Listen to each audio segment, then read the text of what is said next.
Hey everyone. Uh,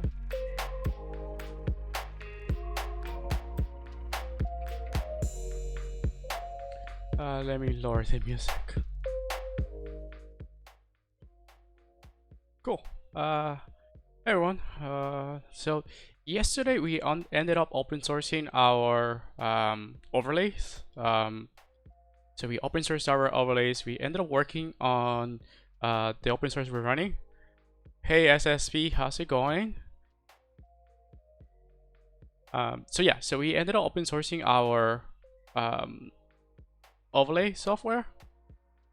So this is how it looks. So we ended up open sourcing it. So today we are going to be making some improvements to it. So one of the improvements that we're making was, so we want to disable and enable the followers goal. So that's kind of one thing we're going to be working on.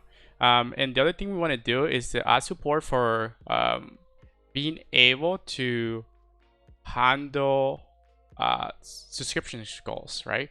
So it'd be cool if there is a way for us to go in into configuration and turn the subscriptions goal on, and saying this is how many subscribers we want to we're trying to achieve to support the channel.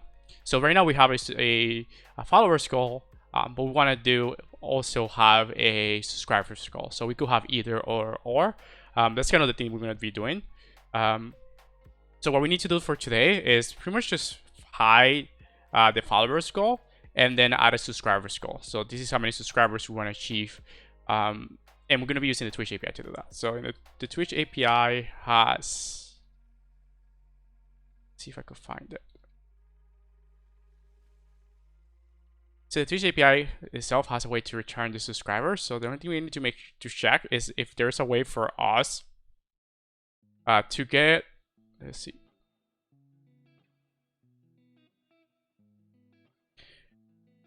Hey Frank, how's it going? Oh, so let's see. Subscribers. Okay, so this is going to be a bit more complicated.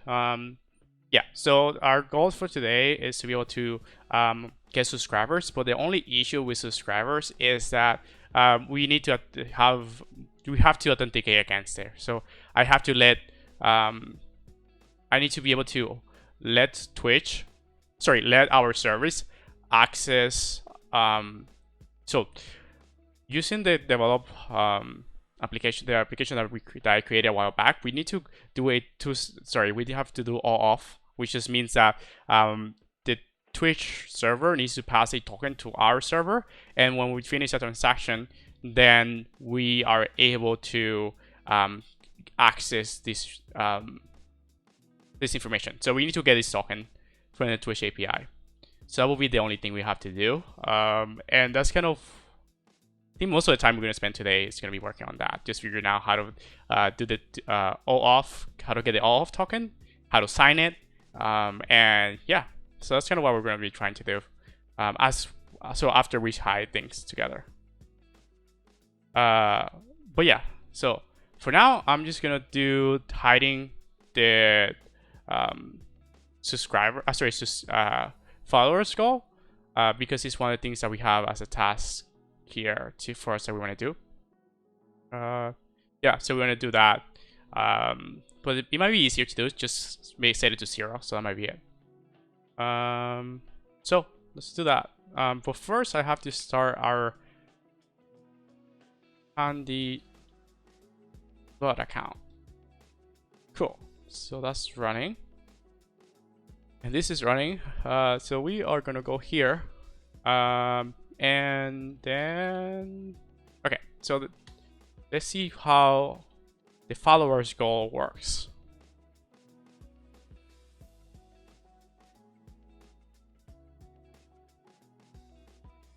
So we have an API server. Oops. That is not the one. No. That one gets all the badges. Okay, where's our API? Goals. Okay, so this is our API. So maybe we could teach our API to just not show it. yeah, we're passing the configuration to it. So maybe here we could just set it up that it doesn't send it. That might be the easiest one. So we could do disable.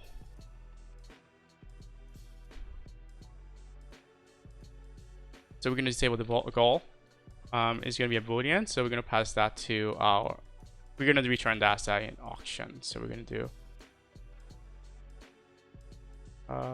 disable.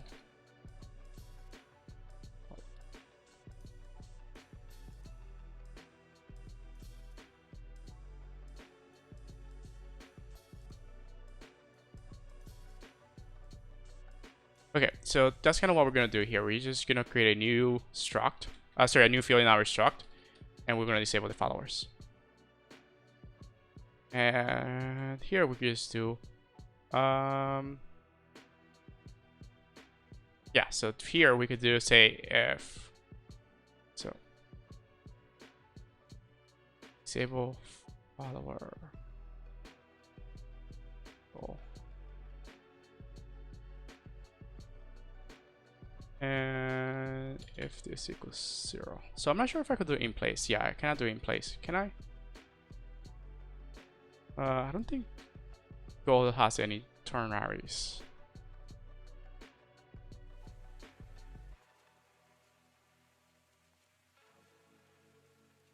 Nope. So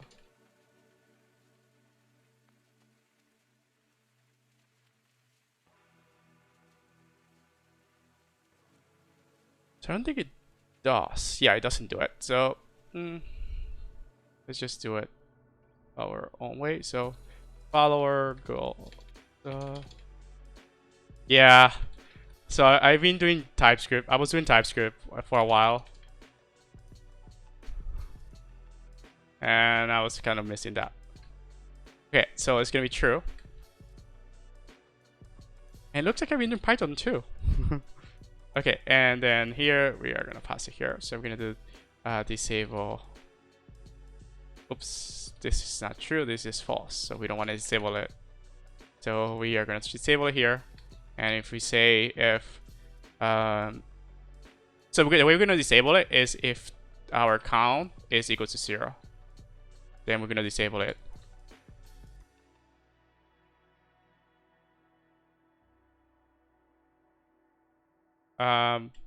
Okay, so that's disabling it. So that what is happening now is that our API is going to start returning a disable field we could start using for our API. So we could look at this, how it looks.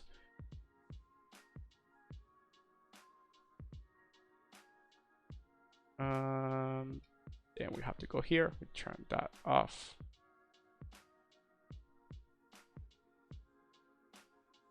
Okay, so now we have false. And that means if we go to our configuration file, which I have to do off screen. Wait, do I have Atom? Do I did have Atom? I do. Yeah, it would be very cool if it did, but it's kind of not necessary. Well, it's just saving me with like 3 lines. So I'm not sure. So I am opening my configuration. It still has certain things in there that it has the tokens, so I don't want to show those tokens. Oh, that is here. My Finder is doing some weird stuff here, so okay, I got it.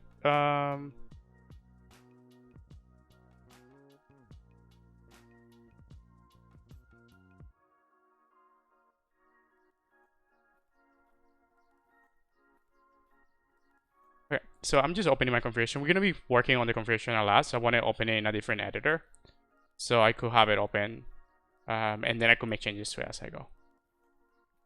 One of the changes we have to do is like add secrets to it.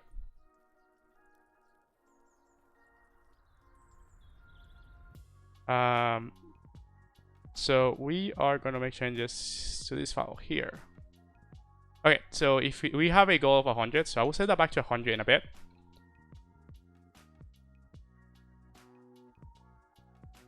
Yeah, it will be that will be one solution, right? It's like have a function to do it for you. But like I just have one case for it.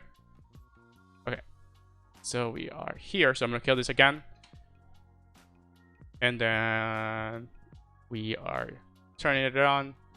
Okay, so now it's disabled. Okay, so now the thing that we have to do is upgrade our go to our overlay for our header and make this configure through it.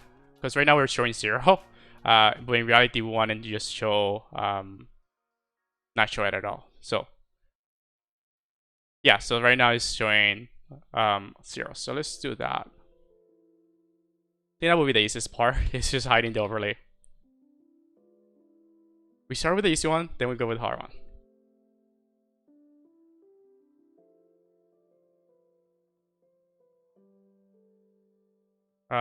So I have it together, which is kind of, well,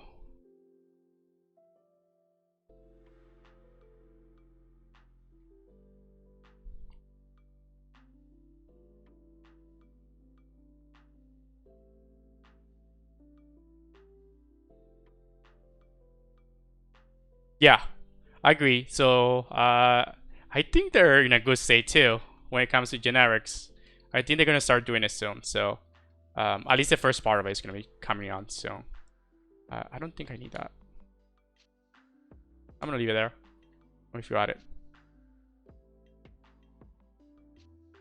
it. Sparkly unicorns across the screen, please.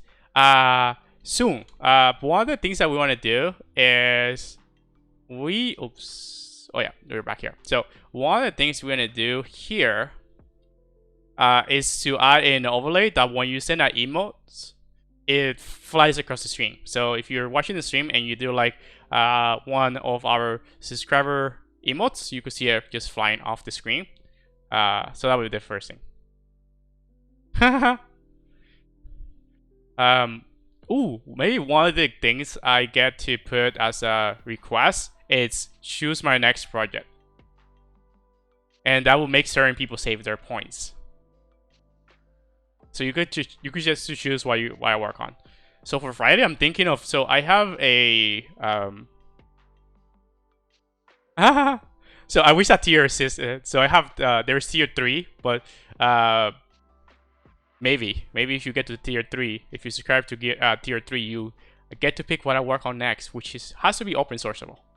But the next thing I want to do is a bit of hardware programming in Go. So I have a gaming PC that has 2 LEDs, one for the liquid cooling, so for the radiator, and the other one for the motherboard. But the issue that I faced with when I had the software that manages the lights is that the software itself is very bad.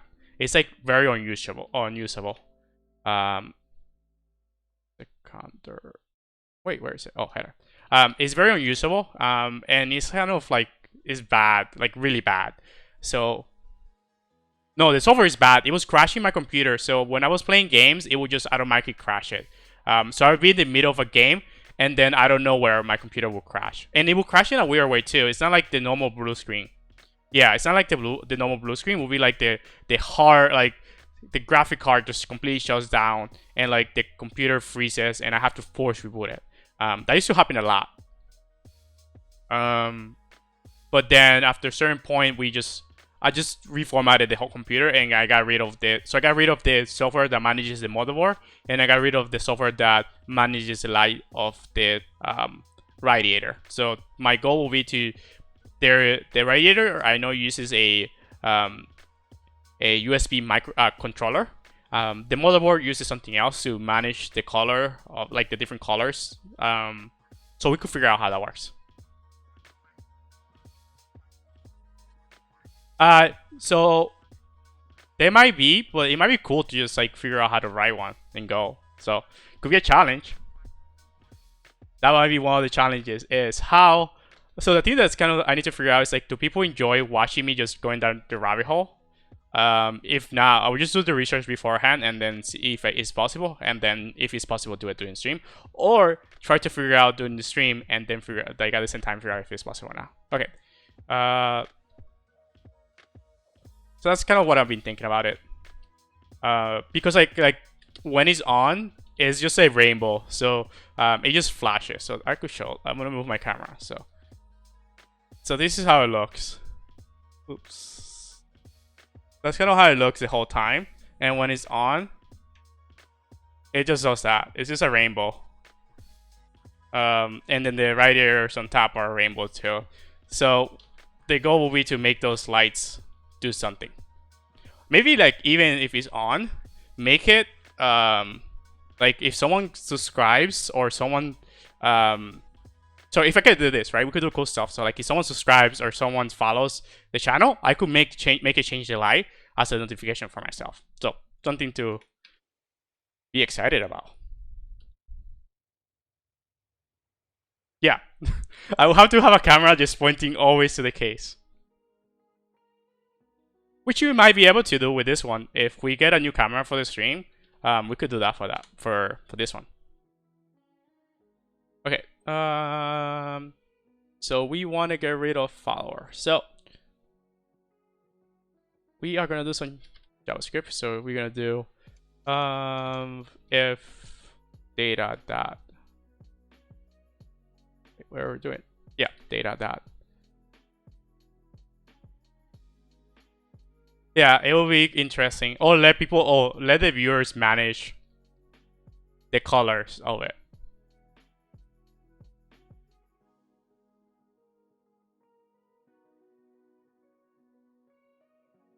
So that's kind of one thing I was thinking about, right? It's like,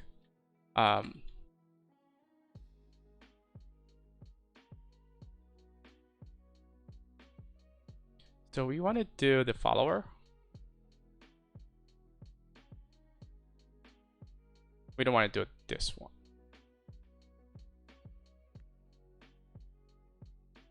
It's easier for me to remove it. Yeah, it might be easier to just remove it. Let's move this one up. And then here we are going to do two things. We're going to leave this one here. Then here we are just going to return. We are also going to remove it.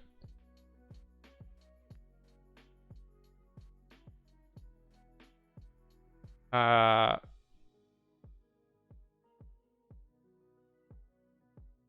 want to get follower goal. And follower goal is inside of our. I have no, I don't have that. So how would we remove it? Yeah, so that's kind of one thing that I was thinking about. But for now, it's like I don't. Also, the thing that happens is if I'm also using Linux, there is no way to manage the USBs there. But if I be able to figure out a way to do it in Go, and then I could translate it in, if it's not building like a whole driver, I could translate it to also work on Linux still. So you could get both. You could get the coloring both sides, which is kind of the only disappointing thing when you buy like LEDs for a computer. Most of them just work on Windows. There's no easy way to get them in both.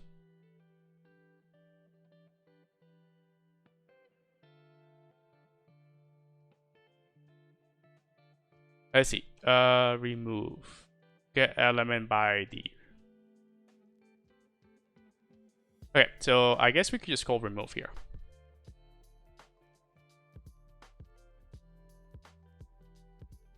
Well, not there.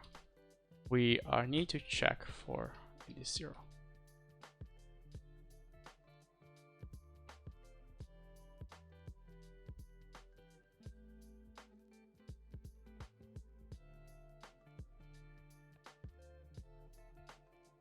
Nope. So that's kind of, we're gonna take a bit of a sidetrack to look into that. Because I think it will be interesting. Oh, this is being cached. Okay. Cool. There we go. So it's hiding. So now if we set the follower counter, the goal to 0, it's just gonna hide it, which is what we want. And then the next one that the thing that we need to do is just we want to do it in off. So we need to figure out how to do how to authenticate against the Twitch API. So we haven't done this one before. The APIs that we've been using, the endpoints that we have been using, are public. So you only need a client ID. You don't need to do anything else. In the case now, we need to have a user ID. Sorry, we don't have to turn our user ID. We need to have a secret, and then with that secret, we will have to make a request to the Twitch API to authenticate to get its token here. Which is kind of okay because if we're planning to move to using the new Twitch API, wait, is this a new one? No, so there is a Twitch new API that it requires authentication. So this is how you do it. So we need to get a token.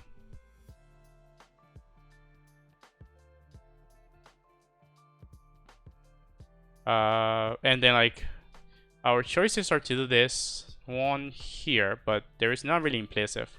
Doesn't explain how to do it.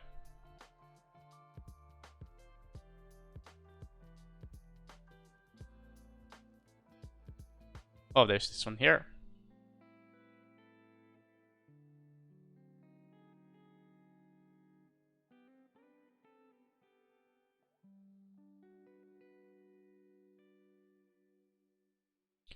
So this is gonna be an interesting part because I've been trying to avoid to do this, but okay. So we need to do.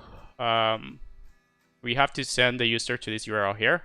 We need to put our client ID, the URL that we're gonna redirect back to, the response type, the different scope we need, the claims.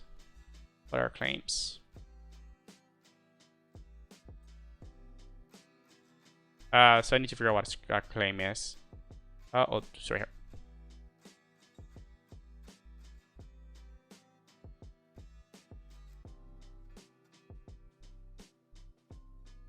I think I'm gonna go with any. We don't need much, but we're gonna go with any for now, and then restrict as we go. So there's like different things that we could ask for.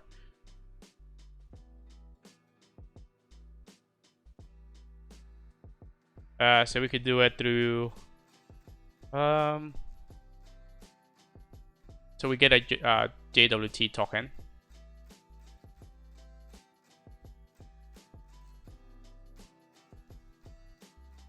I don't think we need to use much of the JWT token. So we don't need to do anything there with the JWT token.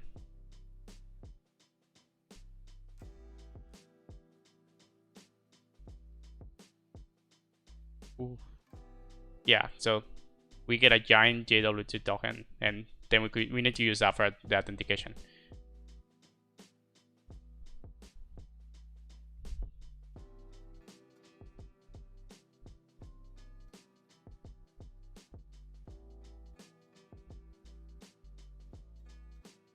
Wait, but how do you use the secret then? Let's see.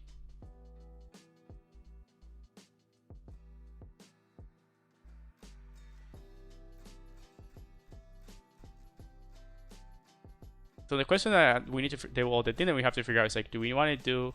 Well, I think all of them need secret, no? We still need to post to get a token. So we have the authentication token, the code that we got from the server. Then we have to post into the Twitch API with our client ID, our client secret, the grant type, and then the redirect URL. But there's, and this is what the server returns back. Okay, so this is gonna be painful. Okay, I think we could get it to work. So now the thing I wonder, is there a way for, okay, Golang open browser. Nope, I want to open the browser. So you know how the dev tool, sorry, not the dev tool, the coverage tool opens the browser. Okay, so it also opens, oh, okay. I wish I could use this. It's for internal though, which kind of sucks. So the way it works, it gets the browser, and then it does. What if there's no browser? What does mine return?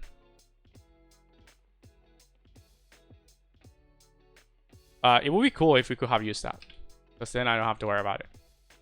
So I don't have a browser. So if it's empty, okay. So it starts creating a command. If it's empty, just this is for, I guess this is for Linux. This is what they use for Linux.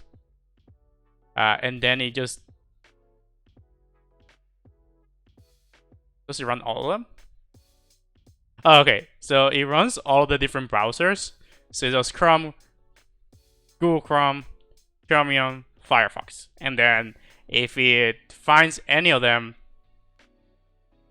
it would then go and open. It would start them. If it starts, if it's successful, then it just worked. That's kind of how it works. But it only works for these four browsers. So if you are using any other browser, wait, how about Internet Explorer? I wonder if Internet Explorer is here, but for now, this kind of does it. So it says open URL, and then it appends the argument. So the first, I guess the first command. Sorry, the second command, it appends it, then it executes it. Okay, so here is how it's gonna work. We are gonna go and implement ourselves a Oauth authentication flow in our overlay server. The overlay server is then gonna get a token.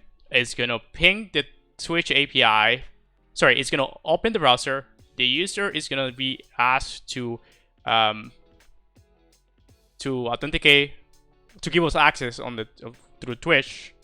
Then we are gonna get a token back that is gonna have all this information. Which information? Wait.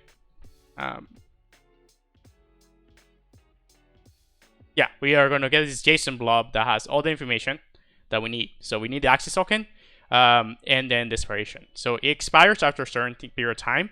So we need to refresh the token. So for now, I'm not gonna worry about refreshing, because I think we might need to refresh it, because if the stream is longer than I think that's, what is that? Is that seconds?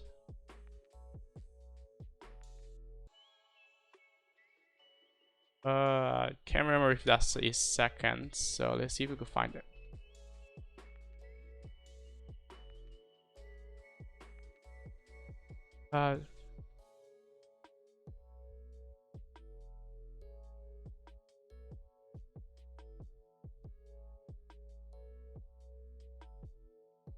Oh, it doesn't say what it is.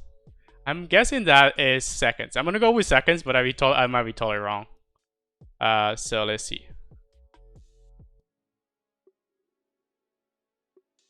Okay, so it's about an hour. So we get a token for about an hour. But if we do a string longer than an hour, so we're gonna be using this token for refreshing this. Sorry, yeah, we're gonna use it for updating our new subscriber. So when someone subscribes, and also when we need to update the counter. So it's pretty much the same thing how the follower goal works, is that we're constantly updating it over time. So we will have to do the same thing here. So we have to figure out, we will have to refresh the token. So give me a second over here.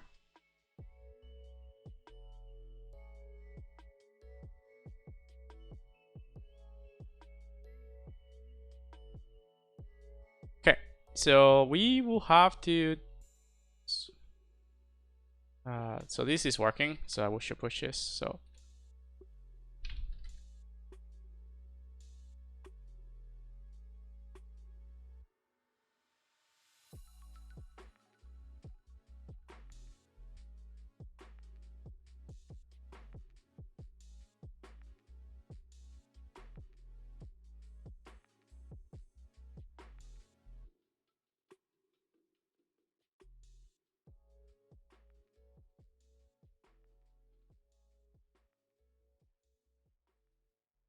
What did I make?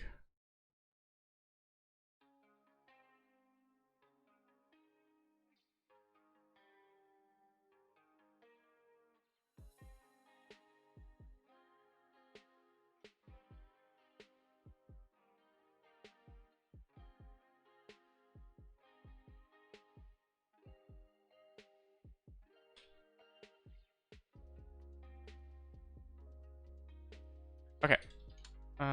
And we need to update the README file because we just did something from here, which was very cool. We're very easy. Okay.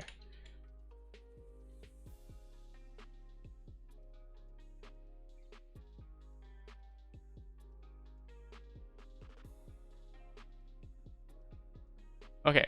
So we are gonna push this.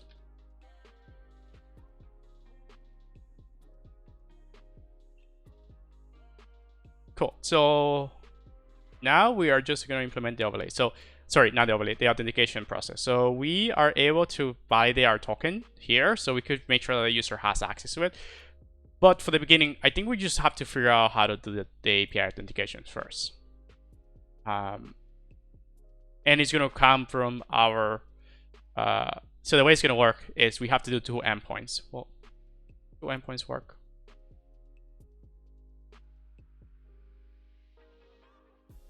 No, so we only have to do 1 endpoint. So we're gonna do 1 endpoint, and then the next endpoint is, so we're gonna send the user here. It's weird that they use a different server. We're gonna pass our client ID, the redirect URL, so where we want the user to land afterwards, and then the response is.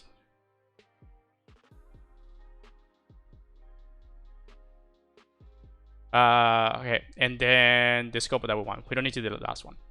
So that's kind of what we're gonna do. So the scope here is the information that we want. So the information that we want is, for now, is just subscribers, so channel subscribers. That will be the first scope. Okay, so we're gonna go to our Twitch API.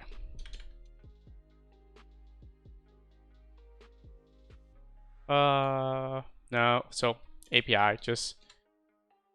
And we're gonna make a new folder, call it Auauth.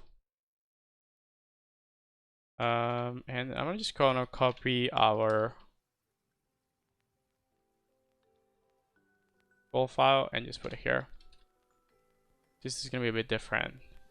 So now that what I wonder is if we won't have to refresh the token every time. So the way that this is gonna work is that we will have to we're gonna store the token in our cache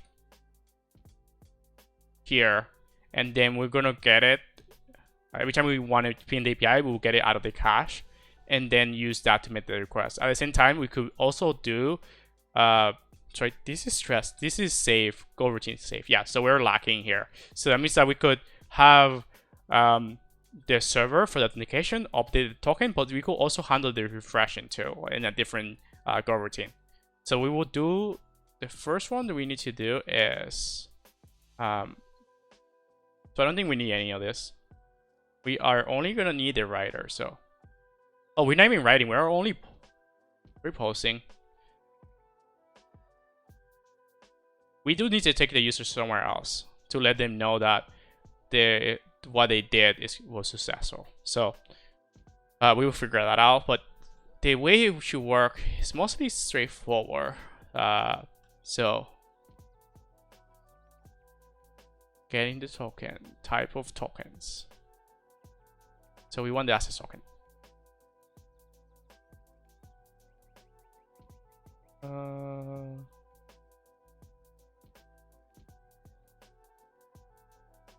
Yeah, so this is how we're going to be sending it. So we're going to have to update some more our endpoints to start supporting this.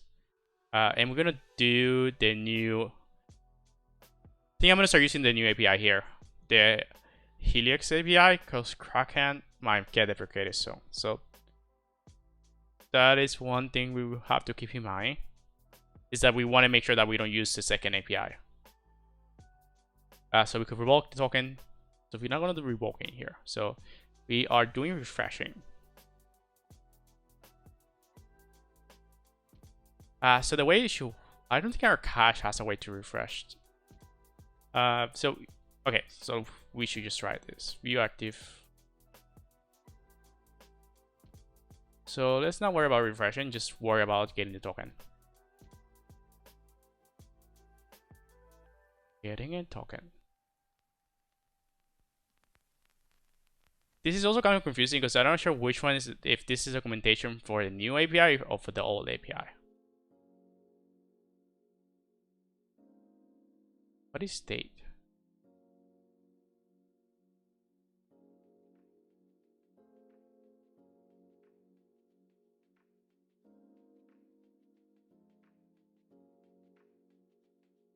We kind of don't need that for now. Okay, so specify whatever the user should be reprompted for off. If this is true, the user always is prompted to confirm. Okay, so we are not doing that for now. So client URL. Okay, so our URL. So I think let's just write this down.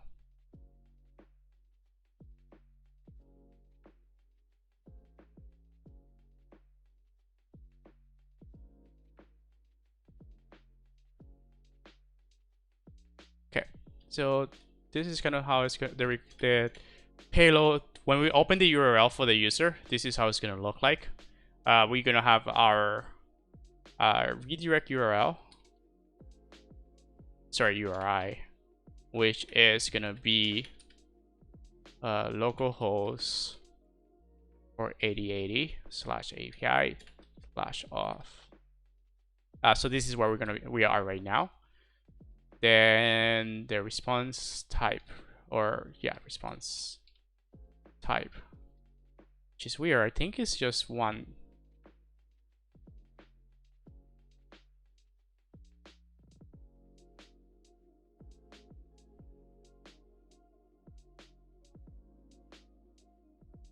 Okay, so this is just code.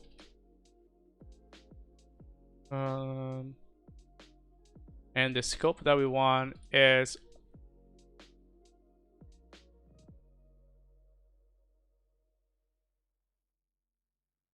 we want this one. So we just want the subscribers. So okay, and then this is one cool thing about this is that it's gonna give us access to checking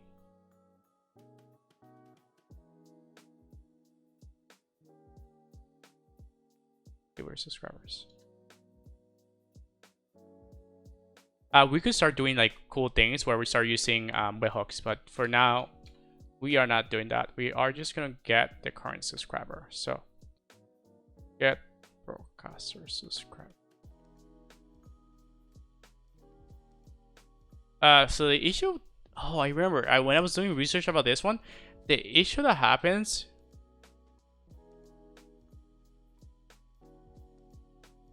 is that there's no counter. So the old one has a counter that shows you how many subscriptions someone has in their channel, but the new one doesn't. So the new one, the old one has a total subscribers. The old one doesn't have that.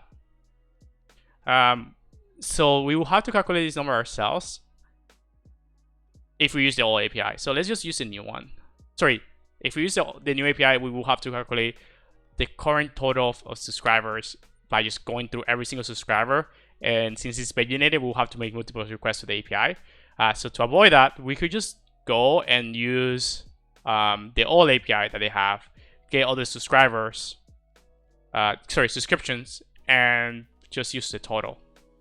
That's kind of what we only think we need. Okay, so that's kind of what we're gonna do. So we need to go back to our, need this some more. We have to go back to the authentication and just figure out how to authenticate against the old API. So get a token.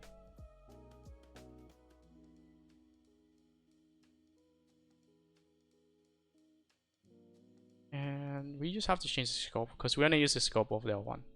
So we don't want to use the scope of the new one. So we want to do this one.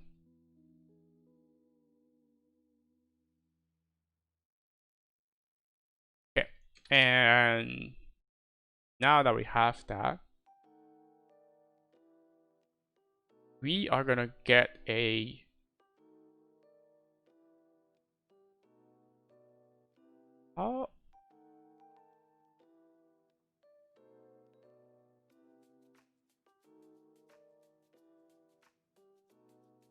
I just want to make sure that I'm using the right one, because there is like different ones for different flows. So let's just update this one here.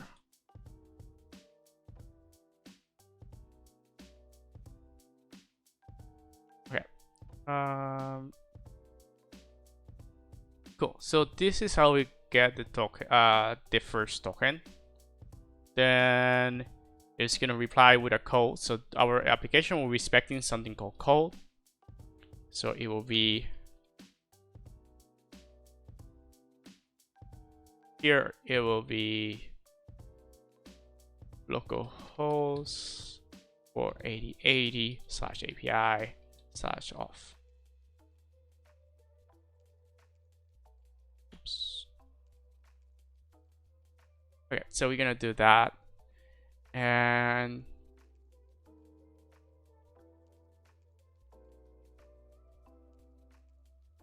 so the different scopes that they gave us and this date, which is we're not gonna do that for now.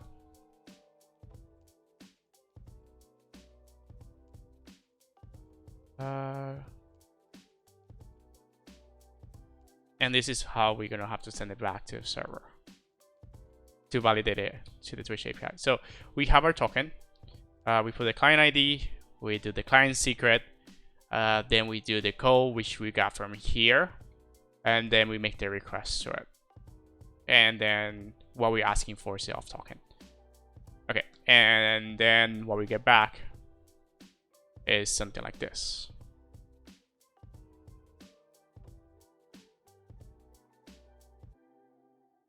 So the expiration is the most important part, because we have to refresh it with our refresh token. So the refresh token is this one here. So we have to use this token to refresh after 60 minutes. We have to go back and refresh the token, because if we don't refresh it, the token expires, and we won't be able to do it. We won't be able to continue using the same token after an hour. So okay, so then we should learn how to refresh too. Where is the refreshing?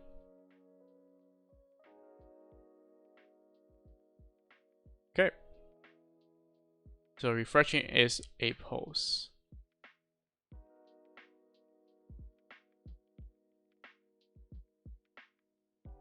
So I'm guessing you have to pose. Wait, how do?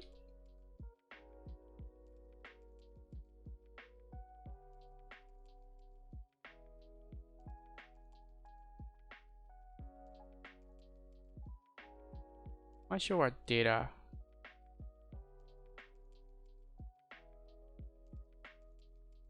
Oh, okay. So the token itself has to be encoded using URL encode, because it has invalid tokens. Invalid. It has some things that cannot be passed as part of the URL.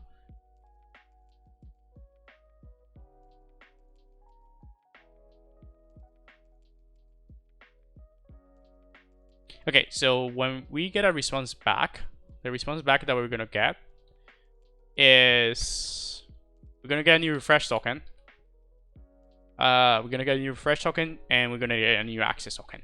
So we will have to replace the access token. So the token that we got from here, we're gonna have to replace it with a new one.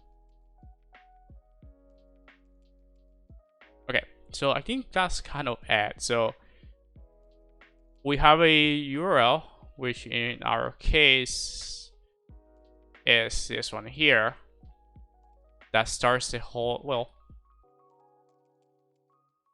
for now we could just ignore this here. Yeah, we could ignore that part, because we could just use some JavaScript to craft, or HTML to craft this. So okay, so we have a URL that the user gets sent to. So when the overlay server starts for the first time, it's going to then send the user, it's going to open the user's browser.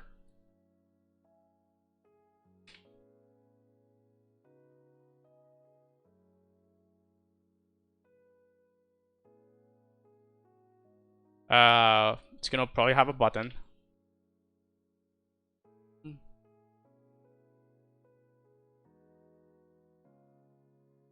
For now, I think it's going to block, so... Okay, so it's not going to have a page, so it's going to open the user browser, take the user. So it's going to take the user to the URL below.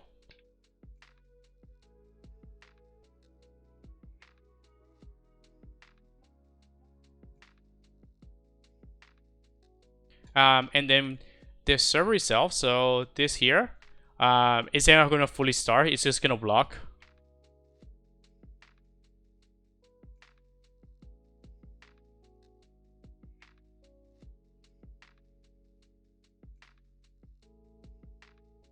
Yeah, so it's going to print a message here saying an access token is necessary, and it's going to print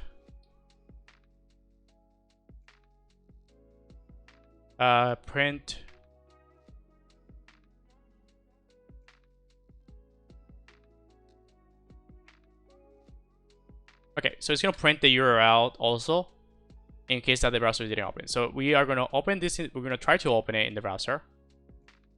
So we're going to open the URL in the browser. If we cannot open it in the browser, it's also going to be available as part of here.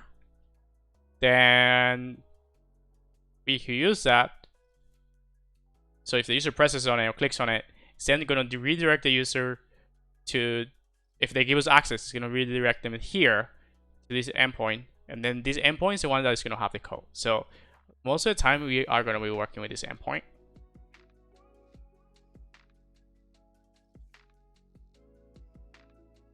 Which we have to implement. And then when we get to this endpoint, we are going to make a post request to the Twitch API, to the Twitch server, asking for an access token. And in this case, we have to pass the code that we just got. And I think this is just the URL that we just used. Yeah, this is the URL that we just used above. So we get the same one. And then here we will get a token, that's a token, and then the refresh token. And so we have to have a way for us. So here we're gonna cache access token and refresh token.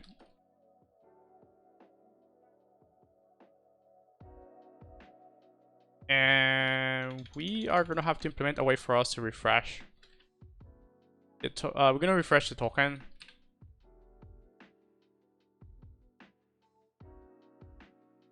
So we're gonna refresh the token every X minutes, which just means that every couple of minutes, every 10 to 20 minutes, we are gonna make a request again to the Twitch API to get a new access token. And I kind of know how the flow itself will work. So there's a lot of places that you could fail, so we're gonna have to add a lot of error handling.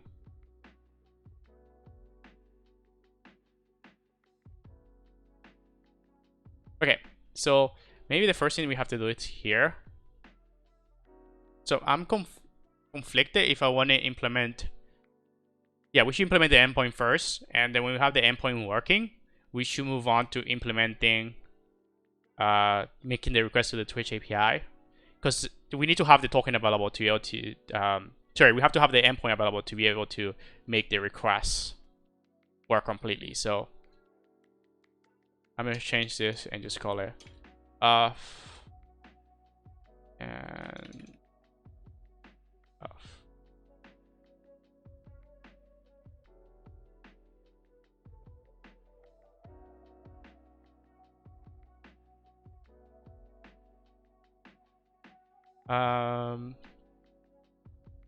And here we are gonna need to take the Twitch API. So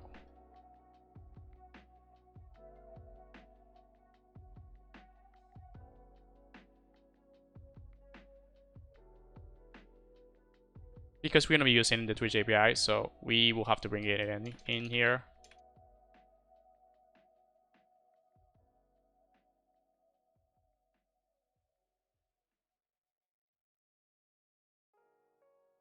And we have cache.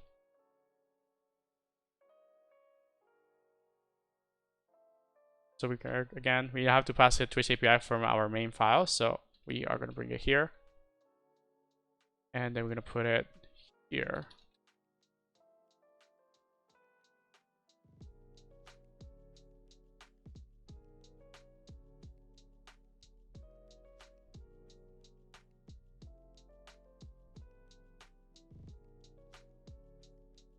And I messed up my structs. Okay, so for now, I'm just gonna save this and close it.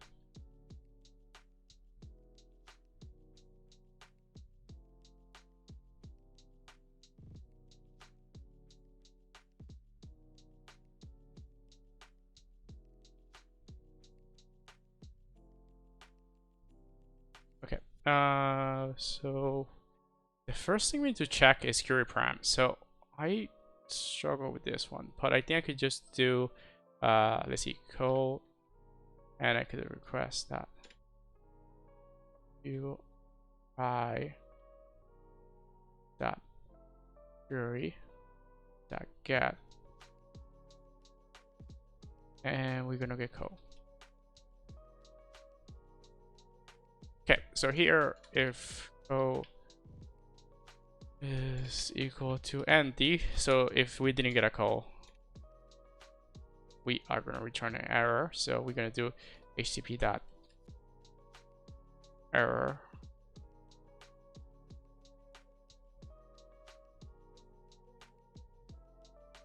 we're going to pass the writer.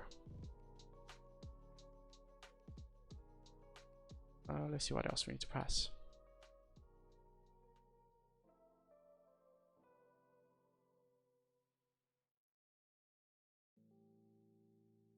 Kind of trying to force myself to start using the numbers to move move up and down and sideways too. So if you see me looking down, it's because of that. Okay, missing code, and then here we are gonna just do a bad request status code back to the color. Cool. So we could test this out and see if it works.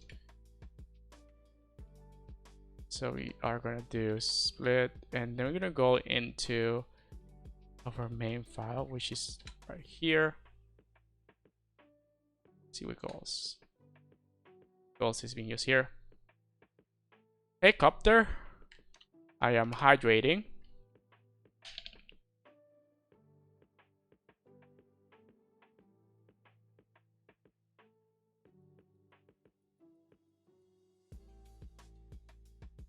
Yeah, I could imagine.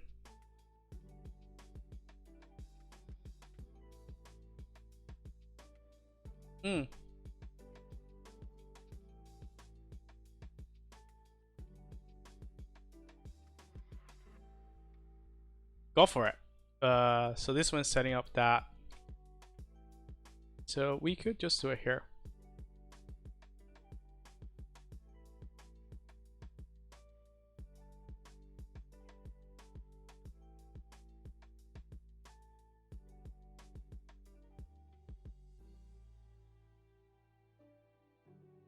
That could be something cool that we could try.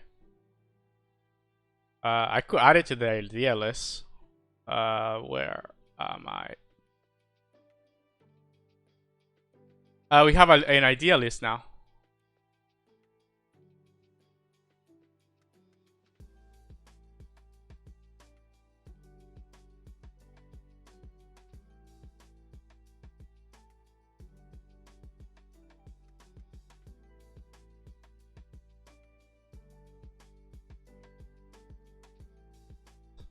Hey, how's it going? Is it Ezra? How's it going? Make highlighted messages bigger and maybe change the color. Pretty good. I'm working on integrating to the Twitch of like Authenticate against the Twitch API. So we want to get access to some information, and we need to make sure that we have the right permissions. That's kind of what I'm working on. And also, we are have a running list of features that we want to add to our different overlays. But we're doing well.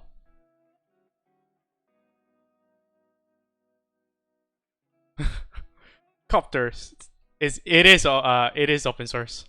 No, it is. Also, Copter, don't haggle our the viewers or the people in the chat. Yeah, so it's open source. Yeah, we open sourced it yesterday.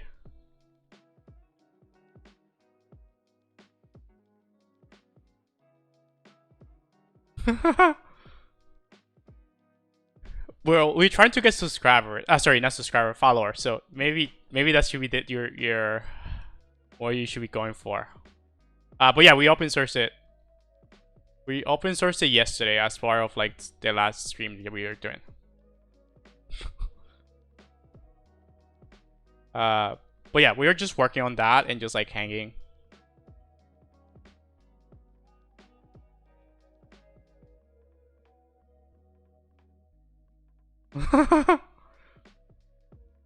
Oh, not threatening either. You cannot hurt people. So don't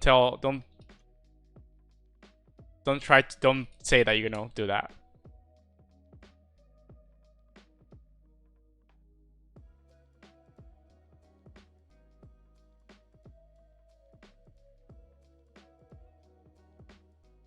I think you scare him away. No. It's because when so I think my local environment has. Oh, I have 15, so it just means that I don't think the version it just means the minimum version that you have to have. I could be wrong though. Let me. So I think it just defines the minimum version, but it should work on any version. That's not what I want. So when you create a new one, it just takes the version that you have locally. So when I started the project, well, not even when I started the project. Yeah, when I started the project, I was using Go 13, but it should work on Go 15 and so on. Maybe something I could update, but I didn't. So when you do Go init mode init, it just uses the latest version. So that's kind of what the issue was.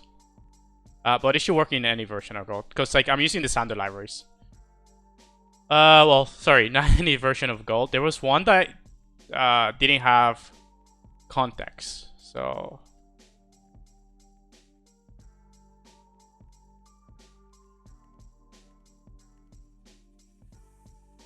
I don't know which version they did this on. So the version before context was introduced would not work because we're using some code that has context on it. Okay, so we are adding that. Then we are gonna go here.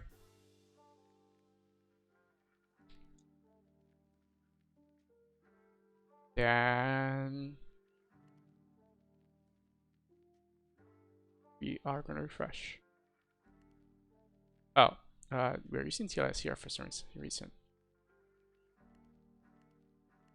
Oh wait, does he have to have TLS? Ooh.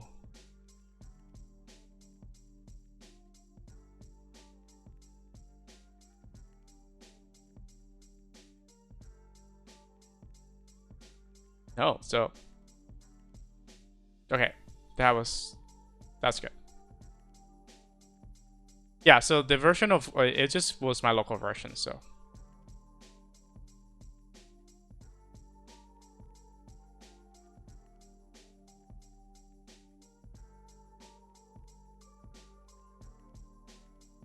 We're gonna move this to.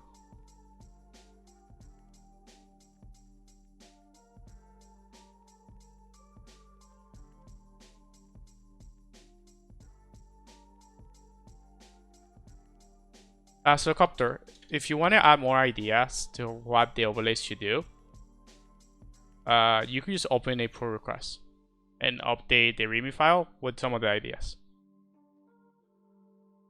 Or just open an issue with what do you think we should add. But this is kind of what we have. This is the outgoing list that we have for things that we're gonna add. Okay, so we did some weird stuff. So you didn't see my saving works. So we are gonna go back here. Okay, so we have off. So we should turn this off and turn it back on. We should now have an error. Yeah, we have the error. Now we don't get a response.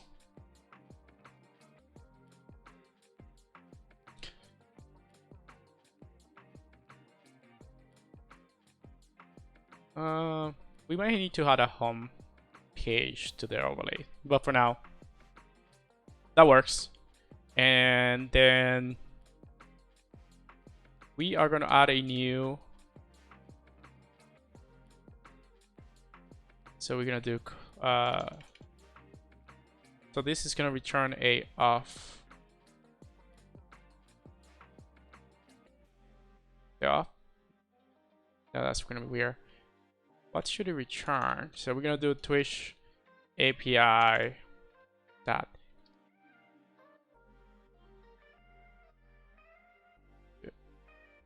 Access token. Or maybe off user. And we're going to pass the code. Did I? Did I lose you as a follower?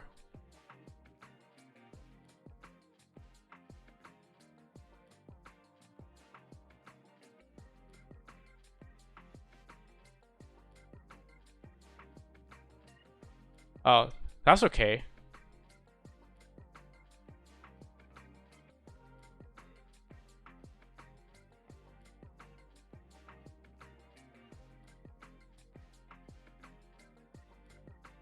It's not a server, it's a client.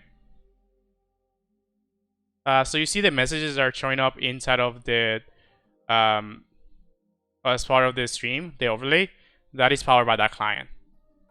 We need to make some fixes to the overlay itself, but the overlay itself is powered by that IRC client. So Twitch uses IRC for their chats.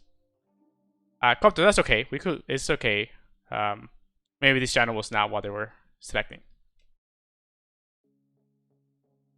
So this is gonna return a, what do they call it? So it's just gonna be a struct that has a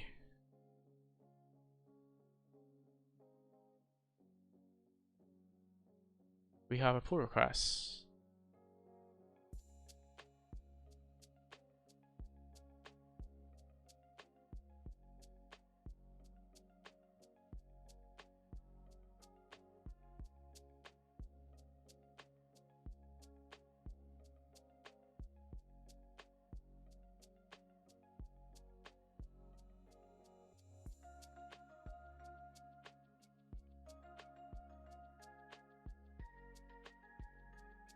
Cool. I will take a look at it during the after the ed.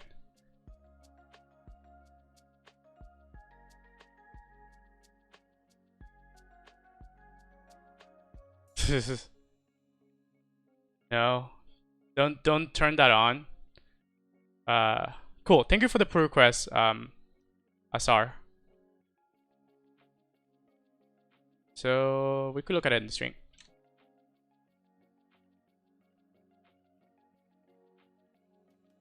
Okay, so oh yeah, this is true because we are returning here, so we don't have to have this check here, right? Because in this case, when we run, we're gonna return if it's not null.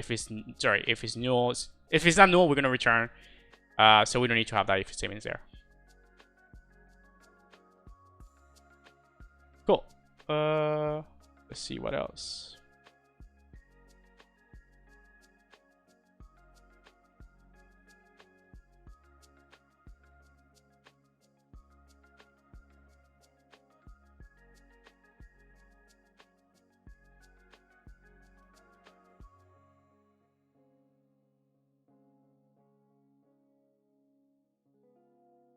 thank you so much for the pull request. I just merged it.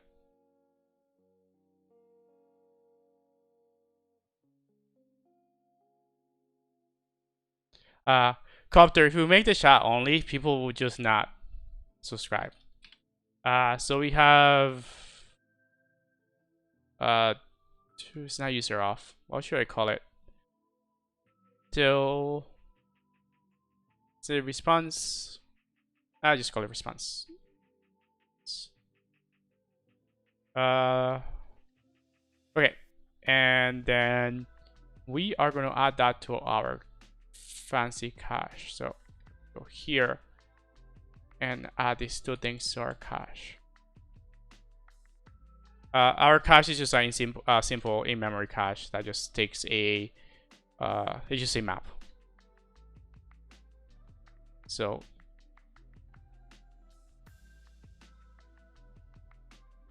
go for it. If you do very well, then you could play. We could try playing Spellbreak. It was fun playing it last time.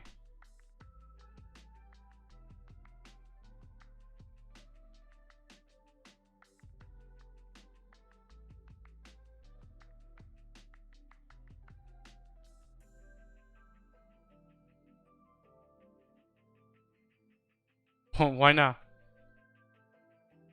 Oops, I don't want to do that. I want to do.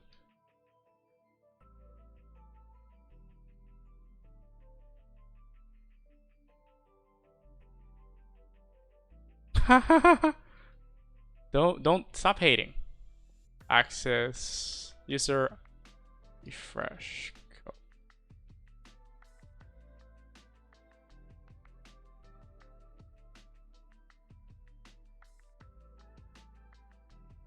Okay, so we have two new keys for our cache that we could use for storing the access token for the user, and we could use it to store the refresh token for the user.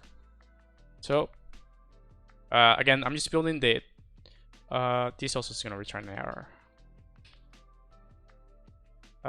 If error, we are just we're gonna return here, but we also have to let the user know that something bad happened.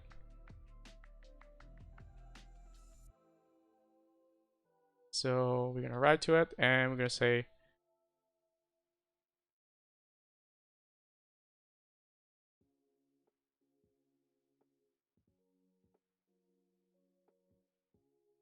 and then we are gonna just do status. So that's kind of thing I need to figure out. One thing I want to make better is instead of using FMT, I haven't looked much into the lagging package, so I might want to look at it more. So that's something that is in my to look at. It's internal server error. So I am trying to avoid. So the goal here is to use as much as the of the standard library as possible. So if at some point we might deviate from it, but if you look at the whole packet, if you look at the Go mod, there is only one dependency, and that's my own dependency, which is also built on top of the standard library. But the goal is to use as much of the standard library as possible. But if there is anything, at some point it's going to turn into something weird where I have to use it. But for now, it's like mostly I'm just using the standard library. This is wrong.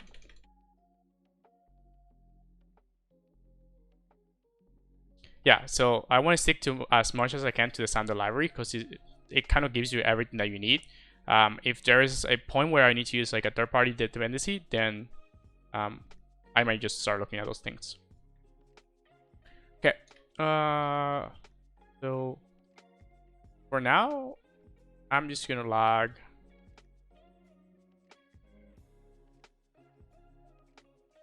something like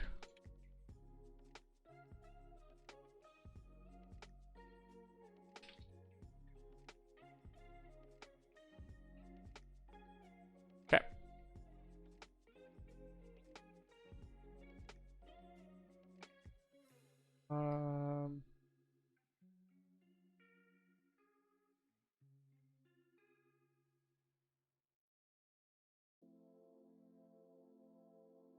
Okay,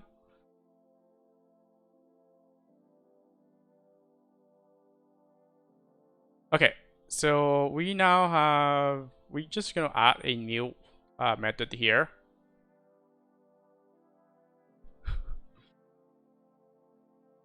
We are just gonna add a new method here on top, which is just gonna let us connect, not even connect, sorry. It's gonna do the authentication for us. So API of, and we're gonna take a code which is a string, then we're gonna return back a of response and error.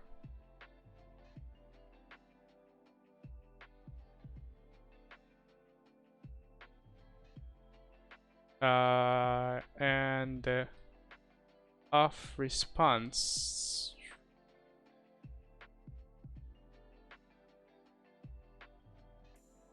of response has a we also need to keep track of the expiration time, so that is something else we will have to do. So type of response.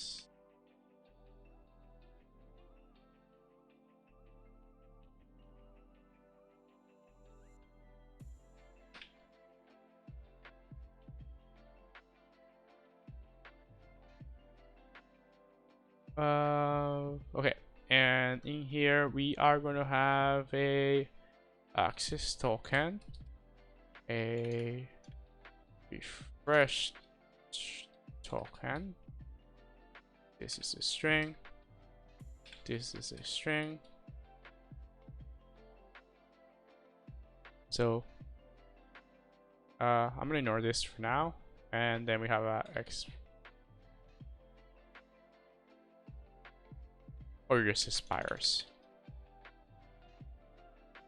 I don't think. Okay, which is an integer. I wonder if the Marshall handles time. So JSON.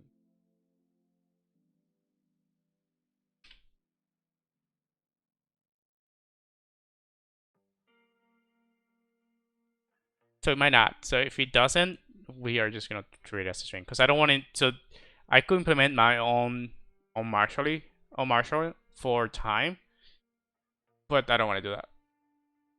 Yeah, it doesn't. So you have to do it yourself, but I don't want to do that. So it's gonna be int. And then here we are gonna return. We're gonna create a response.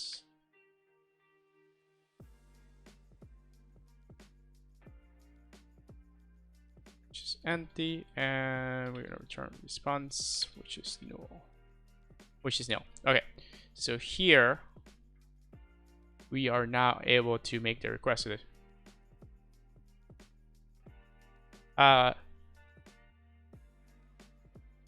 Hey Yard, I hope I pronounced that correctly. I'm using something called can't remember the name, so I have to look into here.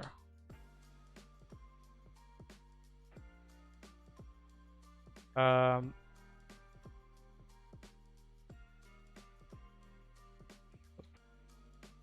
I'm using this. So this is the name.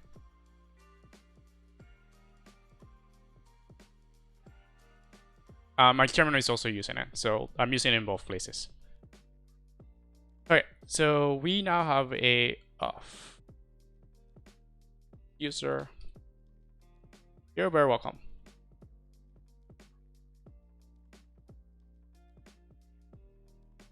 There is a version of it for auto editor, so you might be able to find it for your own editor if you don't use BM.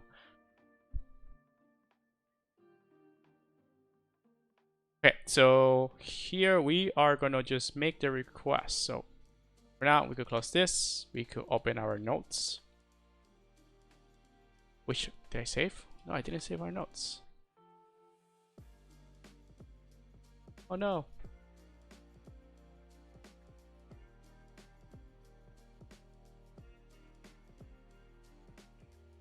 Sure. What is it?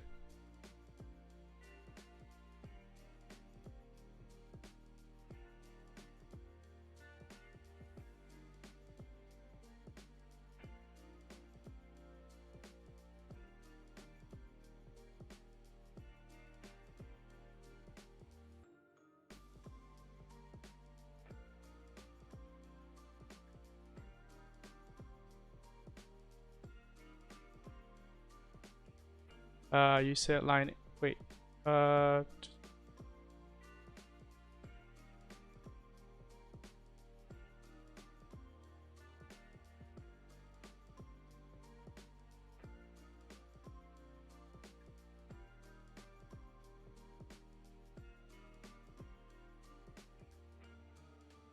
Yeah, it's not used at all. So it's only supposed to be used in here. So I'm not using it at all. So we shouldn't include it. I just got lazy and didn't include it. But we shouldn't be using it at all. So like we could get rid of the argument. So could be something we do. Okay, so yeah, so we are not using that. So I kind of forgot. I made a note. No, I didn't even make a note. I made a mental note of removing it, but I never removed it. But yeah, you're right. We're not using it because the way that we're using it here is just over and over again. So this one here is the one that, since this one here could be assigned with a colon and colon equal, and then we could get rid of the import here because we are just ignoring it over and over again. But yeah, you're right. Okay. So we need our endpoint is ready. So our auth endpoint is ready. So what we need to do now is make the post request. So do we have a way to make post requests in here?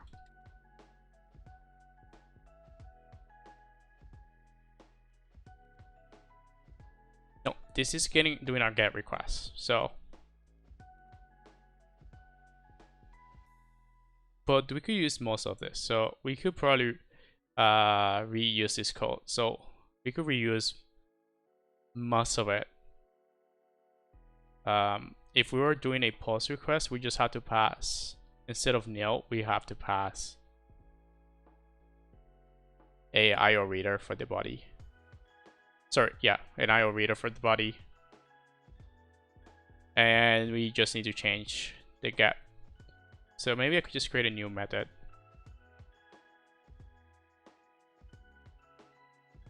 Do that. So I'm renaming this to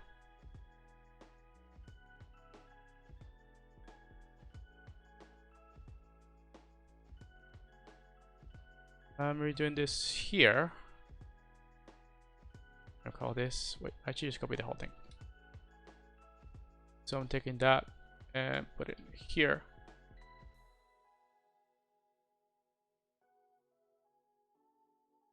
Then here I'm renaming this to handle request, and it takes a URL. So pretty much the same thing as this one. So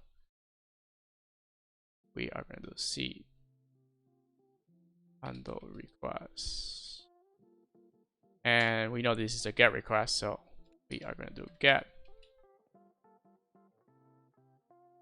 and then we are going to so I'm gonna add it to the beginning. So it's gonna be get, and we are now gonna pass the reader to it.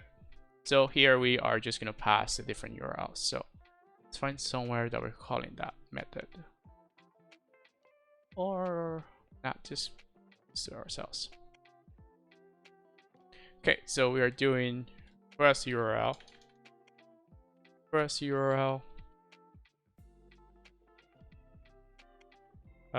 then path, then query param. Okay, and then here we are gonna update our function method here to include two things. So it's gonna include now a method, which is a string. Then it's gonna include a body, which is a IO reader.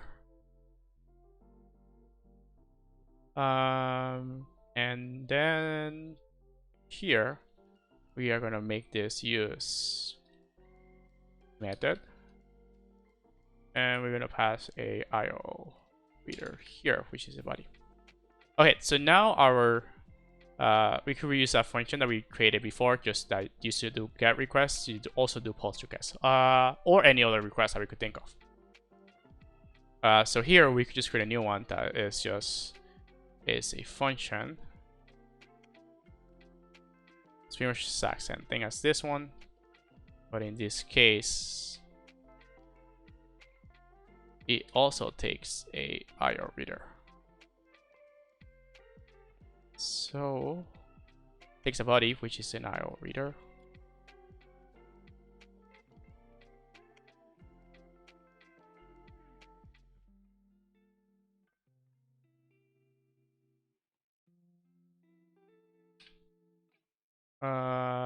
Then we're gonna handle it. So send it to our handle body. We're gonna do post. We are gonna do body and request URL path and the string. Oh, sorry, cure params.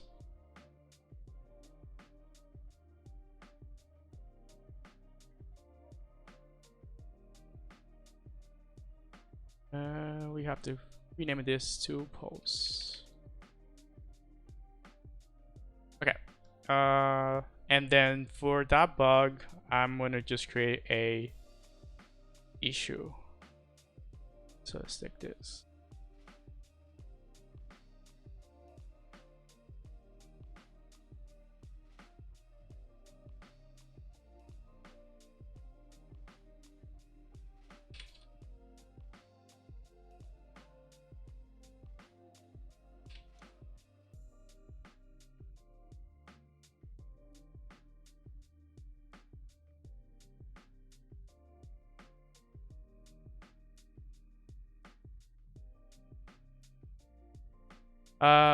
Also I had it already, so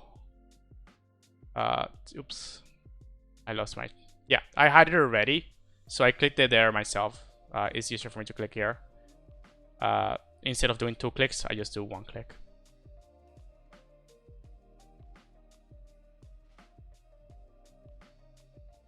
Okay, so we are saying we are using this palette, this variable. We are not using this variable.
Yeah, so I could point to the branch, or I could point to, I could do this one, right, which points to just the commit blob 2.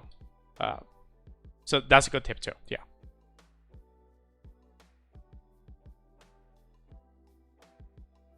And then if anyone comes back to that issue, they could see it.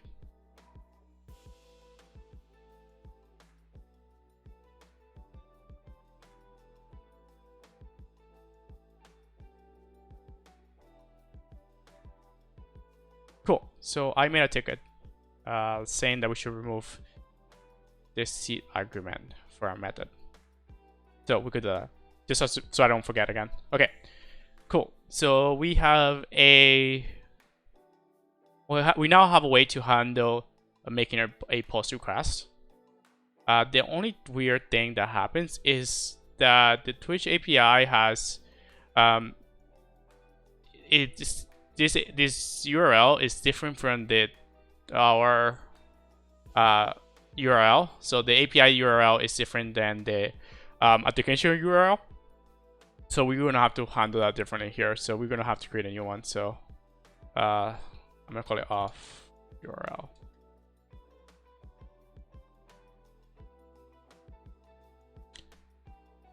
Okay, so we have an auth URL, which we will have to pass. Okay.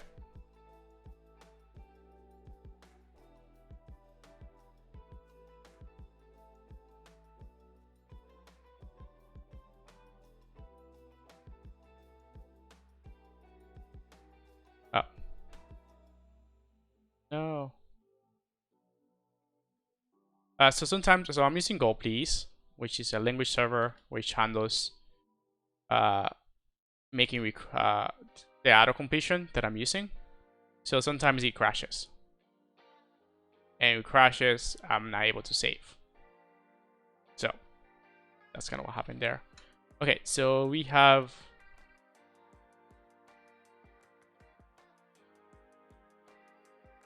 thank you, Copter. So I don't have a chocolate milk today. I drank that already.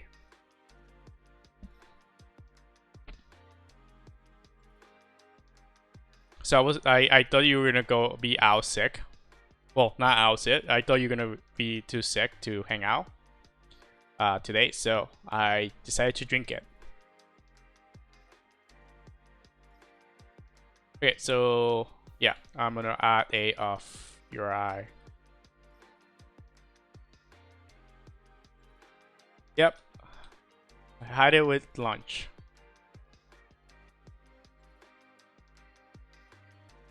No, I didn't call you off. You're sick. You should be bedridden right now.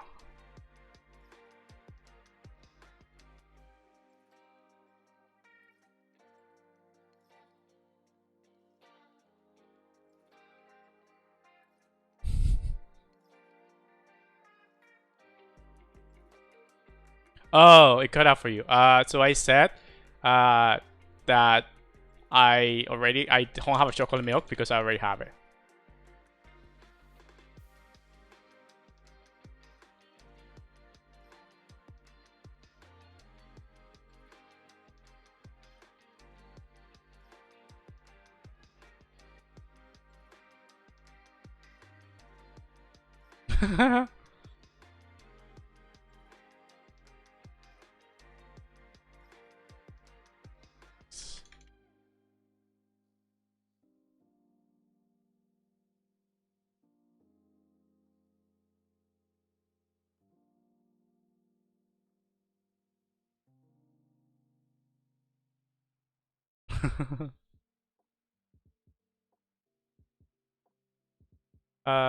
So here we have a new URL, which is the one we're gonna be using for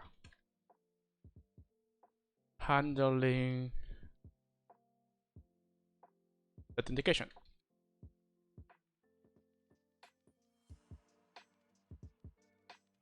So I kind of learned 2 days ago that this is a bad practice. You're not supposed to do your errors like this. You're supposed to handle it differently. But for now, we're gonna stick with this. Twitch off.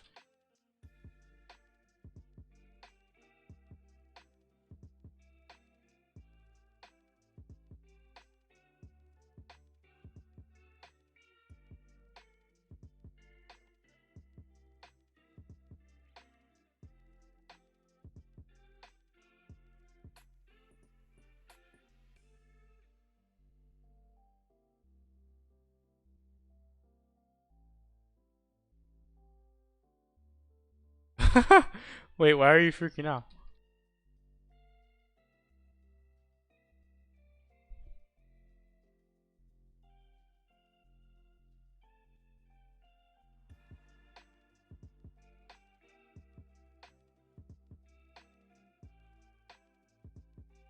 Oh, you're playing that game that you were telling me about.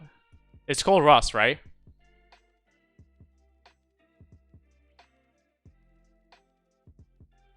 So it continues playing while you're gone.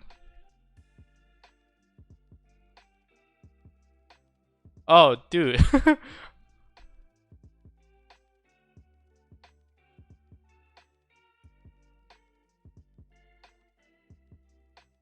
Yeah, I think I will probably spend like some time fixing the chat overlay because I think the text also is too small and like it's being covered. Sorry, the badges and then the text and the badges is kind of overlapping. So in a weird way, but okay, cool. So what we need to do now is just write some tasks. Oops.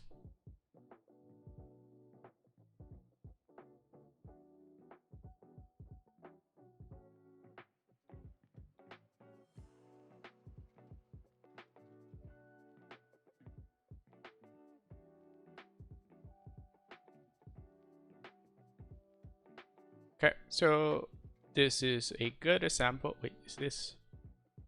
Nope, we don't want to. Wait, what happened to? Yeah.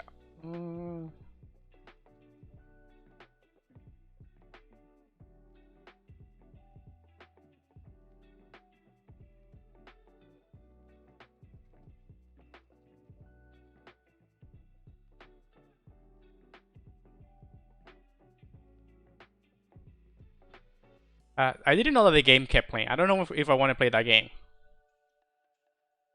I like games that I just turn off and I don't lose anything. Because then I would probably be stressed out thinking I'm gonna lose half of my points. Okay, so we have that there. And let's look at our tests. So we were just doing a bunch of tests for validation.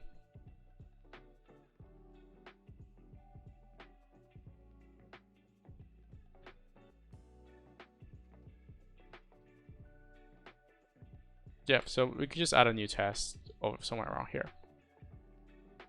So I think the test above is just doing a request for it's a bad request. So we need to test this one here.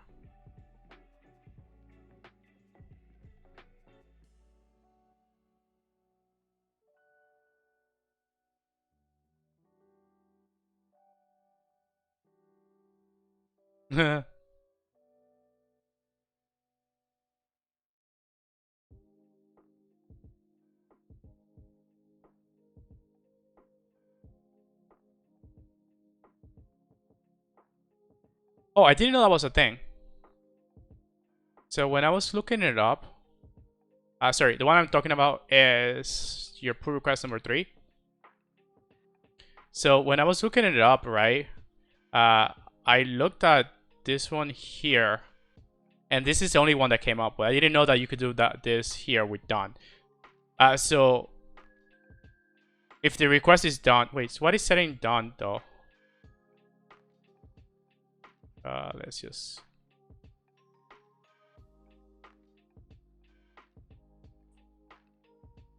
Yeah, so I haven't seen that done before. The one I've seen done before is using a channel and usually, sorry, using the close notify channel. So.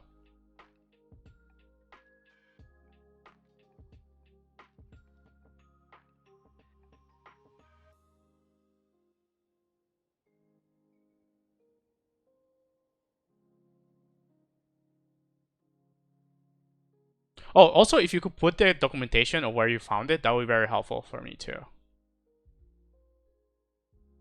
So this is the one I was looking. This is a sample that I found, which is just a giant one. But yeah. Oh, okay. So I see. So this is the one I found, and how they were determining when the requests were closed. Cool. Let's look at the other one. So I just want to, I might not end up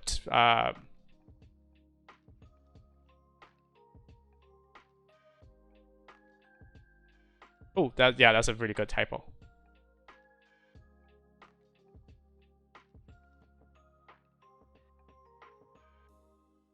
I see. So it should behave exactly as close notify. So close notify gets fired when the connection is closed by the client. So I'm guessing that the channel, done is being called by the channel. Sorry, most likely done and let's see. Maybe the close notify channel is being fired too from here.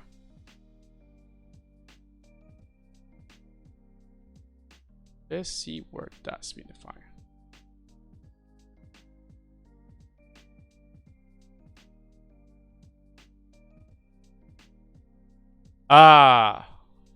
Let's see. That is also a good point. Yep. Yep, that's a good point. It's being deprecated. Where do I see it? There was a point somewhere. Yeah, it's right here. Good point. Thank you for that one. And thank you for the spelling checks.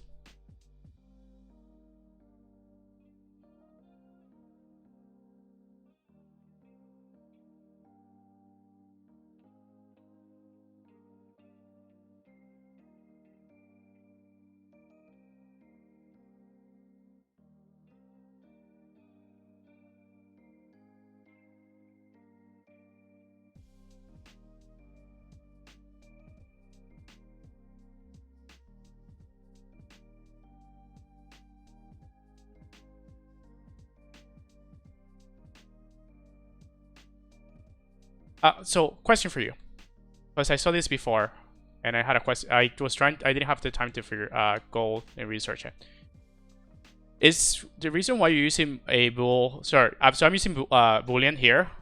Hash number 5. So I'm using a boolean here, but you're changing it to an empty struct. Is this because the empty struct doesn't use any memory at all, and when you use the boolean type, is using memory? Okay. So that answers my question. Cool. I appreciate all these changes. So I have to look at this one a bit more. But the other two are merge. Oh, I see what you're doing. You're adding a bunch of things to it and seeing if it works correctly or not.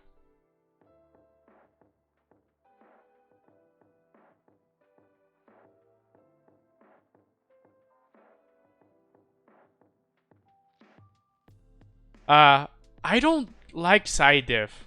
I tried it for about a year. I tried it for a year when I was my past job used Git a lot. Sorry, GitHub a lot, and there was like the side view. I couldn't get to it. I couldn't get used to it.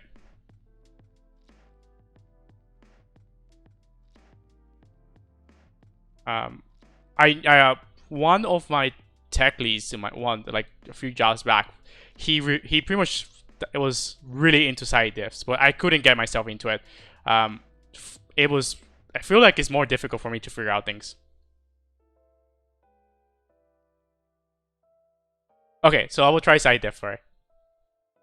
So we could look at it with a side diff and see the difference.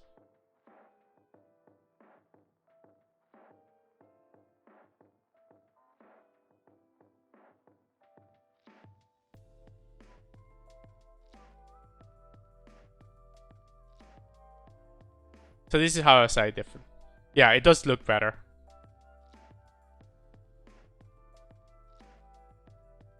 Yeah, this one looks way better than this one.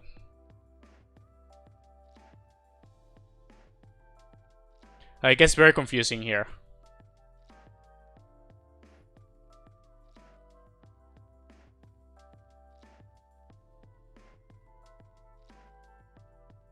Okay.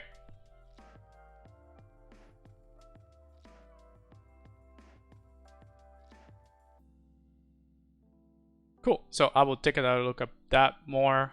But yeah, thank you so much for the changes. Okay. Where was I? Okay.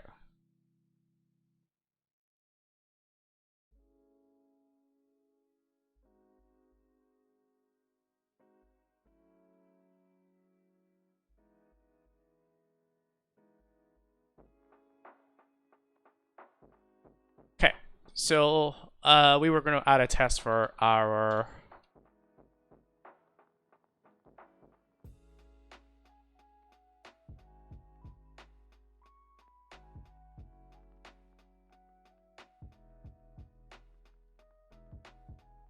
wait, what did I call that function?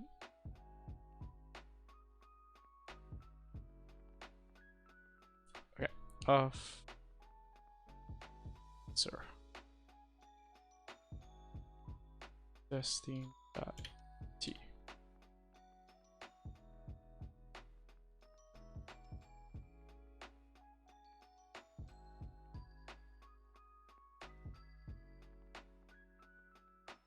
Cool. Okay. And here we just want to start our client, so we are gonna just follow this up here.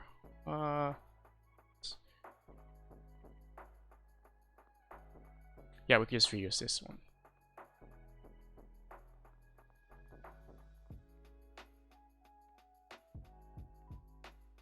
We're gonna have to go back and update our configuration because the configuration is off. So,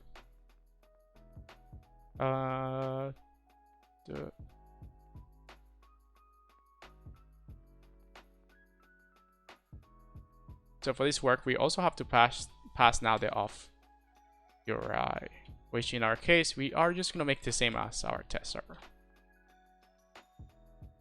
Cool, and then gonna go back here. And we are gonna call this endpoint.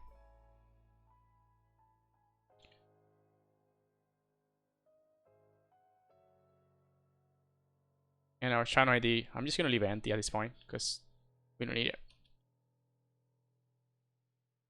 Okay, empty.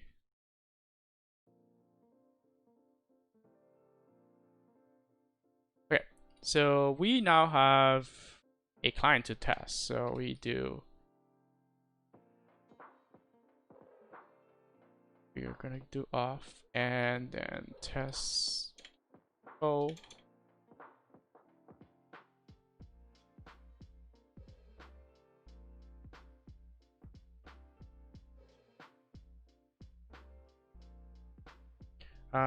And here we are gonna do. I think I called it auth response.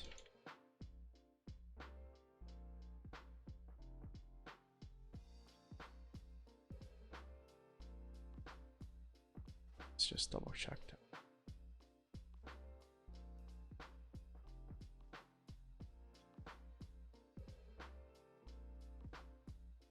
Yep. Okay, and we are expecting a response and an error.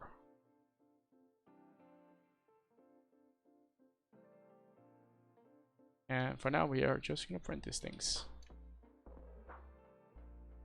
One thing that we would have to probably do it is we did this before for one of the APIs where when we build a client, we also check for query params, and we're not checking for query params here. So when we inside of our test server, we're not doing any query param validation. So we probably want to do some validations here because the endpoint that we're going to post to has to have the client ID, the client secret, the code, the type of token that we're going to be requesting, and then the URL that's going to be we're going to be routing to. And those are the requirements, the required ones, I believe. Yeah, so those are the required ones. So we are going to have to do those. Okay, so we are going to have to make some changes to this. Oh, and we're going to have to go. I will probably rename it. Oh, I also have a note for myself. Thank you. Do you mean for coding where everyone is watching and everyone could just... I would not recall that open ID.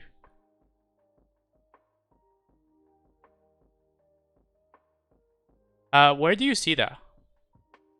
Do you mean... Oh, this here? It's not so. Why wouldn't you do it? It's not as bad as it looks.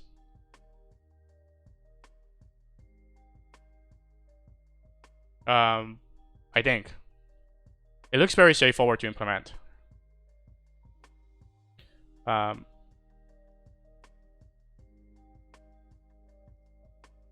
So, okay. Cool. Let's just move.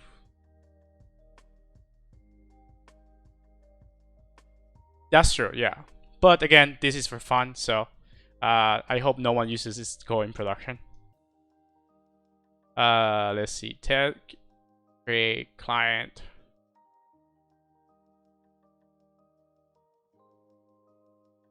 So I'm gonna create a new function and just call it query params. Because we're gonna have to pass query params to this. And the query params we're gonna have to pass are this here. So we're gonna just create a map. The goal is to have a way for us to validate the query params. So it's gonna be string. A map with strings and keys. Okay, and then we're gonna pass it here.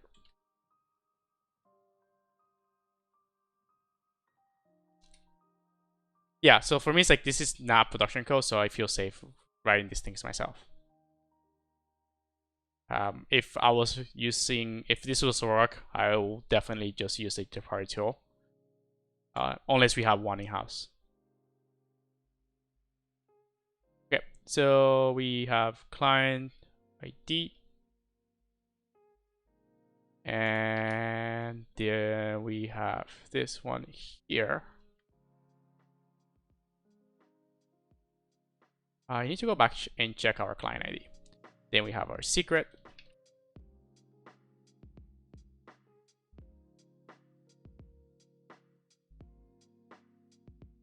Then we have our code, which we need to save it because we're gonna use it. We're gonna have to pass it to our function. So this is how our code looks like. Then we need the type of token. Again, we are going to use this for validation, right? So we're going to use this for testing purposes. We are going to check that our function is passing. Our auth user function has access to this information. We'll probably have to figure out this part here, but for now,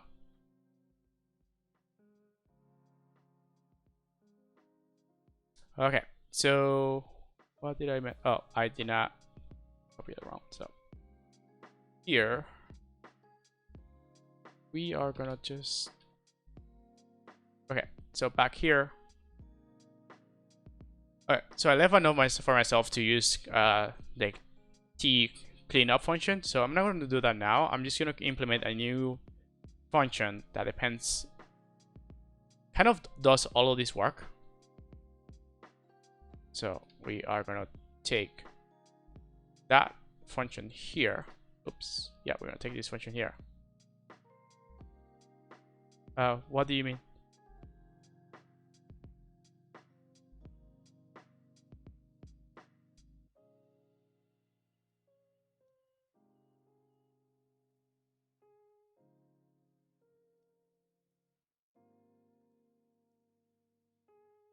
Oh, sorry. I'm not sure if I asked a question. I'm just kind of just going with it. So yeah, I don't think I asked a question. Or if I did, ignore it. Okay. So we are changing this function to now take a map as one of the arguments. So this is the query params. Maybe not. Maybe I wouldn't change that function. Okay, I think that's a better option. So I want to change this function. I do want to change it. Let's change it. Yeah, let's do that. So here we are going to take a query params, which is a map of strings. And here we are just going to pass the response endpoint channel ID. Okay. And so we're taking the query param here. Then because we're reusing this function somewhere else, I'm just gonna take this and also split it out. So this one doesn't take a query param, so it's just return. Yeah, we're gonna just do test server line ID. Again, this is for, so I don't want to break backwards compatibility, so I don't want to go back and change the functions that are using this. So cool. Thank you, sir, for this for the follow, Azar. Thank you so much. I appreciate it. Okay, so here we are just going to pass nil because we don't have anything to check, and we're gonna rename this to test server query param. So we're going to be using a query param here that we're going to be using for checking if the servers, if the client is passing the right query params. We are just checking it here. Okay, so we are going to just do query params.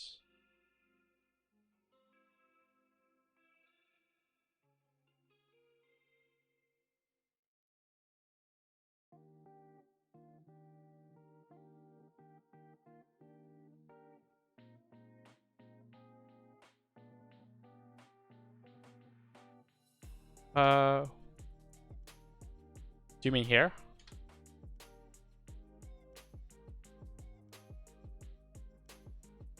Yep.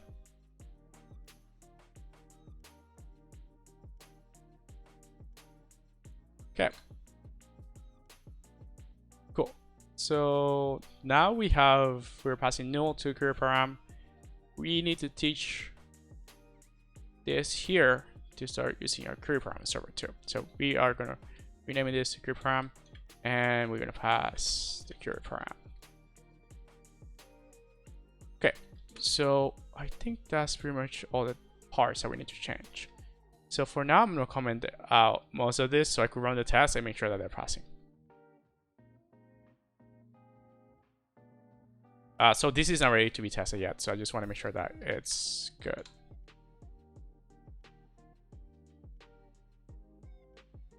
Okay, so I missed one.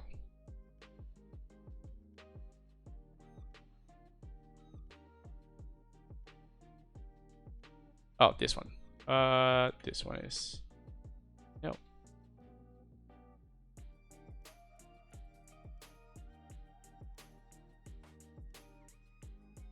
Okay, so that is working correctly. Nope.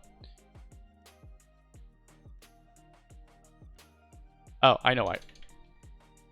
So because of how we were testing things. What test was that? So the reason that is happening is because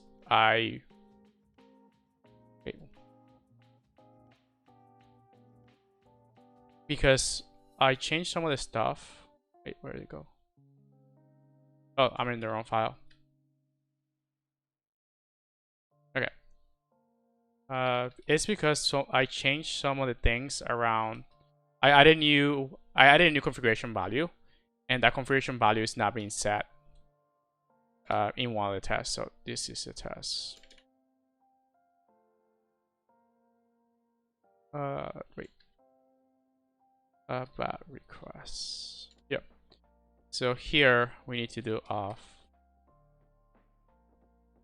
And then since we're just gonna use our test server, so cool. Okay, so they're passing. Yeah, so now that we have that test server, we could go back here Oops.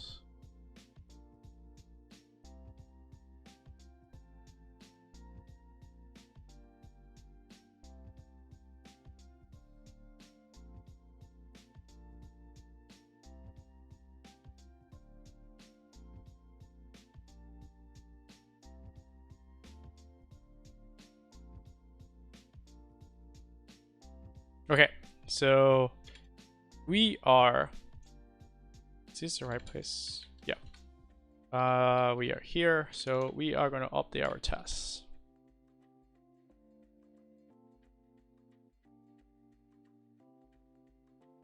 And it's at the end of the file, so we are going to go here. Wait. I'm kind of getting moving with just the numbers, but it's going to take some time to get used to.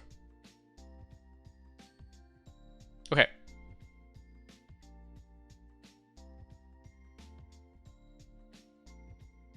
We could now go back. Let's go back a bit.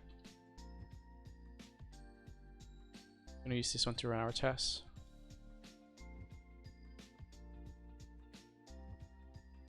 Okay, so we're not getting anything back because we're not doing anything. So we're getting an empty struct. So here we could do something like, let's open it. And I think I'm gonna change this to return a pointer. Yeah, that might be a better thing.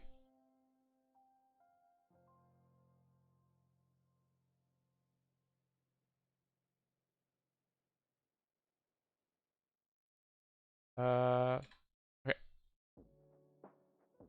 Cool. So I think I'm gonna move a bit under here. Okay.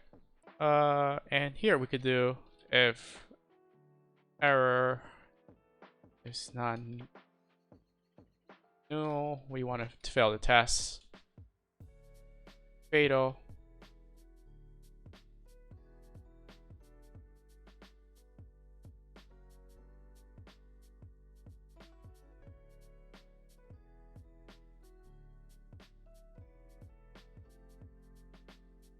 I don't think so. So I haven't looked at GitHub Actions. It's one of the things I want to look at, but I haven't looked at them before. So I won't be able to help. But it's one of the things I want to look at more. It's part of like one of the to-dos that I have for this project is to move to using GitHub Actions. But I haven't used them before, so I don't think it will be much help. Let's see what is. Oh, yeah. So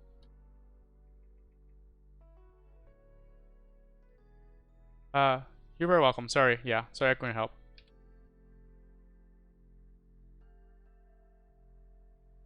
Okay, so if you get an error, okay, so the next one that we need to check if is response equals nil. So if we don't get a response, we should throw an error.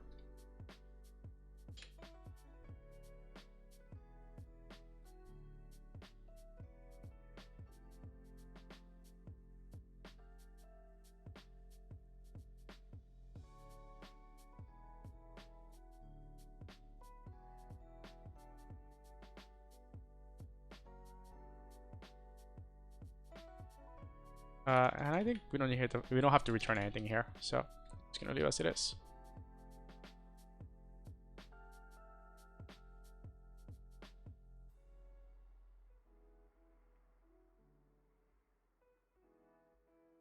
So, save this.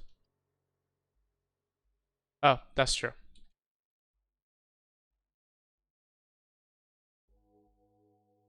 Thanks.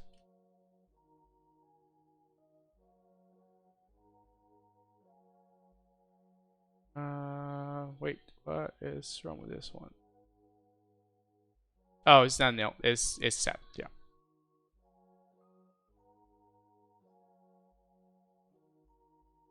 Yep. Okay, so we have that there.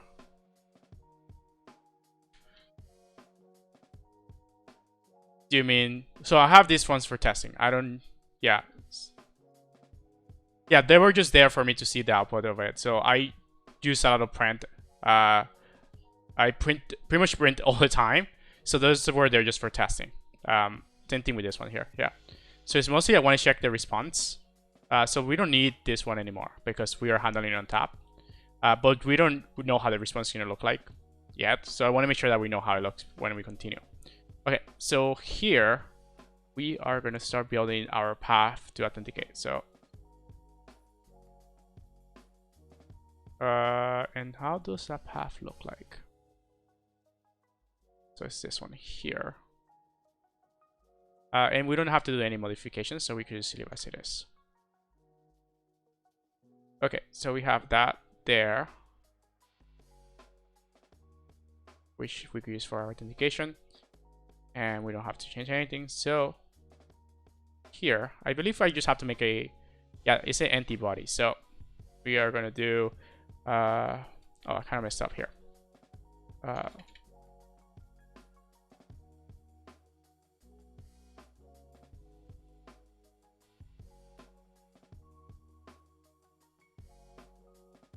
Okay, so we have an empty one. We don't have to declare it until later on, but so let's do here response, which is a response that we're going to get from calling our API server. So we're going to do make post request and takes the so it doesn't take the Twitch one, it takes that off URL one. So of URI, sorry, URL, and then the path, oops, our path, which in this case is just off path. And then here we are just gonna send it nobody. Then in here we are just gonna check if error, we are gonna return an error. So we're gonna do nil, and we are gonna build our own error here and say failed.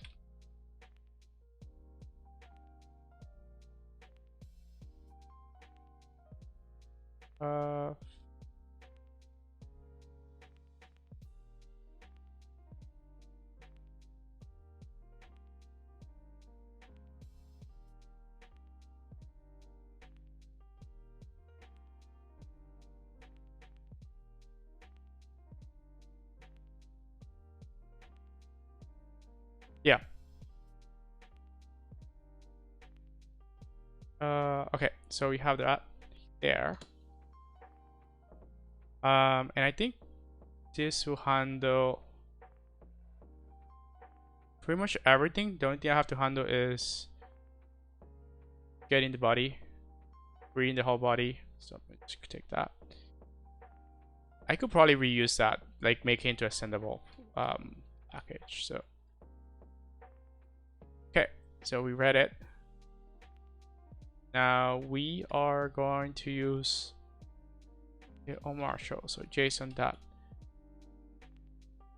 onMarshal, and we have our body, which is just a slice of bytes. So it's a byte slice. So and then we send the response that we're expecting, and we just need to check here if there's an error. We could do churn nil error,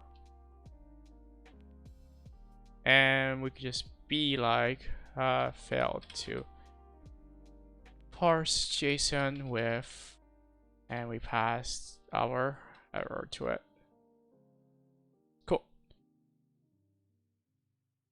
Okay, so we are doing something that we shouldn't be doing here. So let's just see the full error. What else did I miss? So I pass. Oh, there might be something more. Let's see. So we need to pass the path. Oh, the cure params. That is what is missing.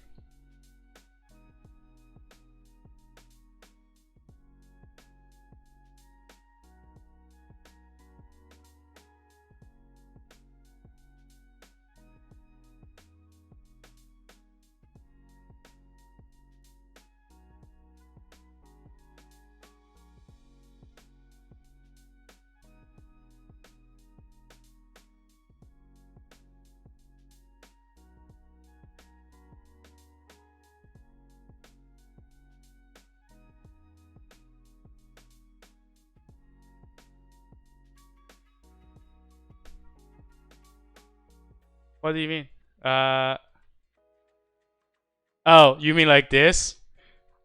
Wait, is there a style for it? Because I usually do a space. I usually have a space between between them. So you, Frank, do you usually don't have a space between it? Because if yeah, I'm not 100. I'm always, I don't know. I might have to consider if I want to have a space or not. But that's good to know that you don't put a space between it. So that means that this goes here, right?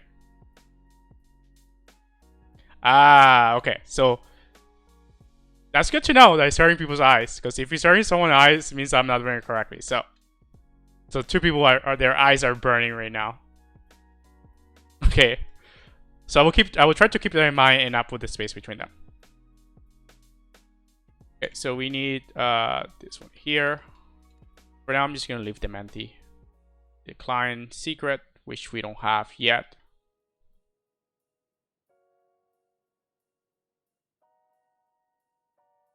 Okay, that's a good point. We need a code, which we will have. Okay, so that's a good point. I will probably spend some time tomorrow and just go through it and just make sure that I'm gonna hammer it to myself that I should remove that extra space. So this is kind of hard-coded. And this one we need to figure out how to handle.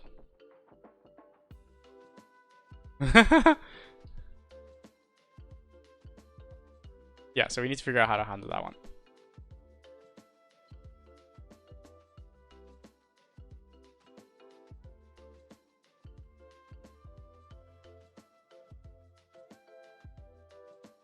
Okay.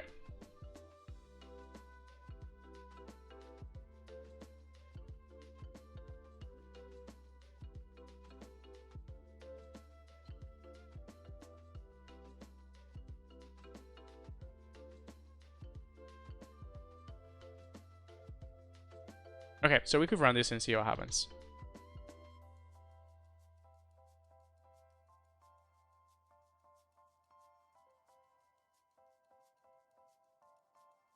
So our test will be failing right now. Unless I'm doing some weird stuff.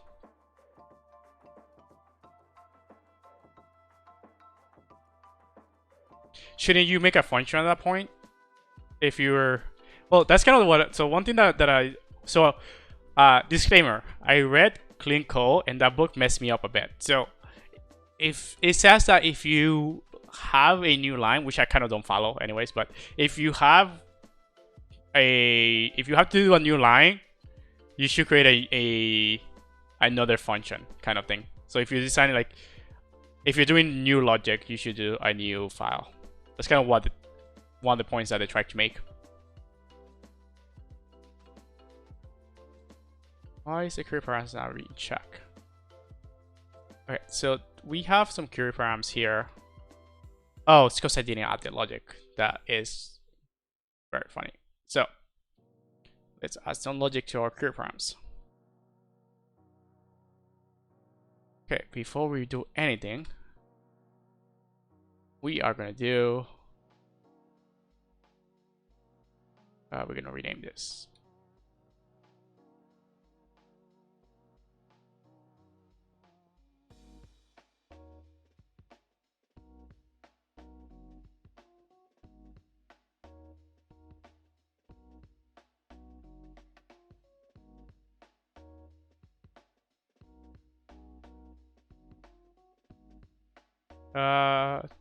Not sure what you mean.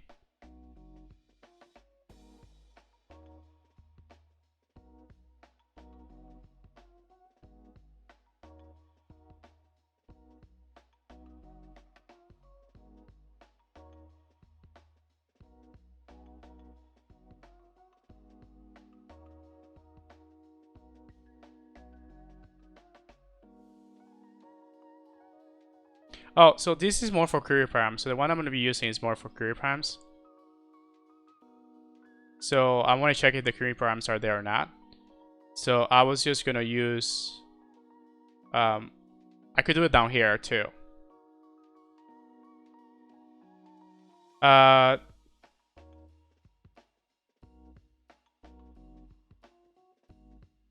I'm not sure how would that work, since I'm using, instead of checking headers, I'm checking query params.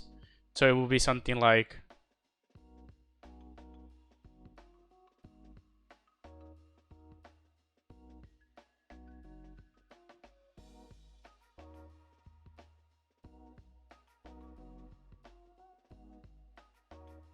do you have an example how to do it?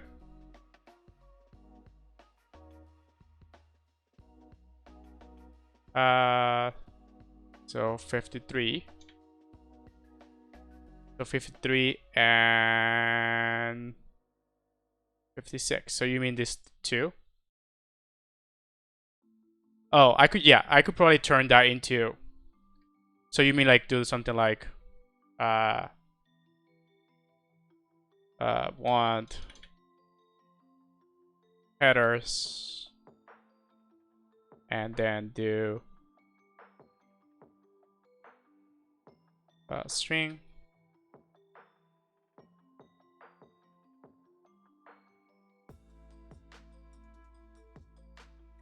Oh, so I was gonna reuse it. So you say that I should reuse it. So the way I was gonna reuse it is by just turning this, taking that there, and then taking this one here. Oops. And then checking for them. Okay. So. Ooh, it should be a map. Are we checking the value? Yeah. So we are not. We are checking the value. Well, we're checking the value for one, but we're not checking the value for the other one. So we could do something like map string and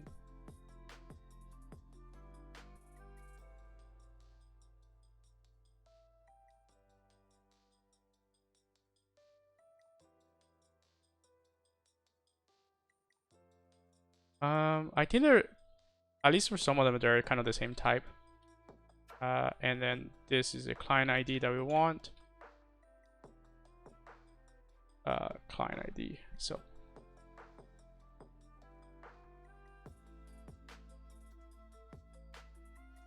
okay. And we could get rid of some of this. So we're gonna do for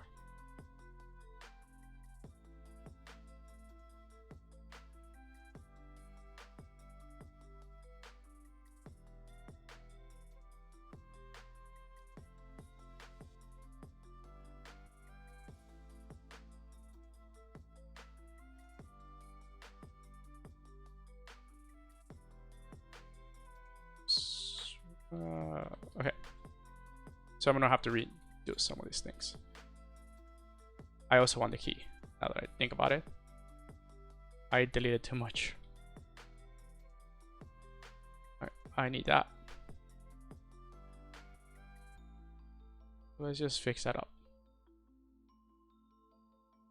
Okay, so we need a key here. So key and value. Then we are going to change.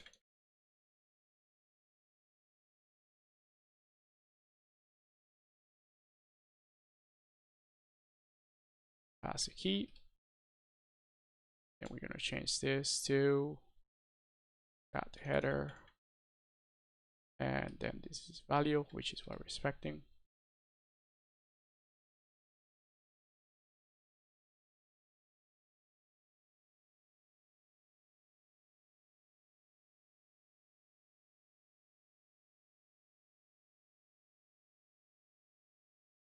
Okay, and then we just need to rename some of these things. So here we are just going to put the key.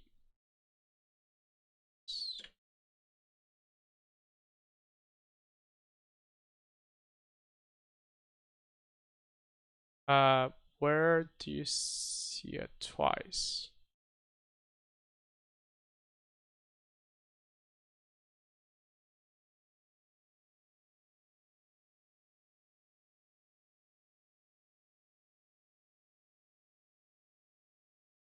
Oh, I took too much, so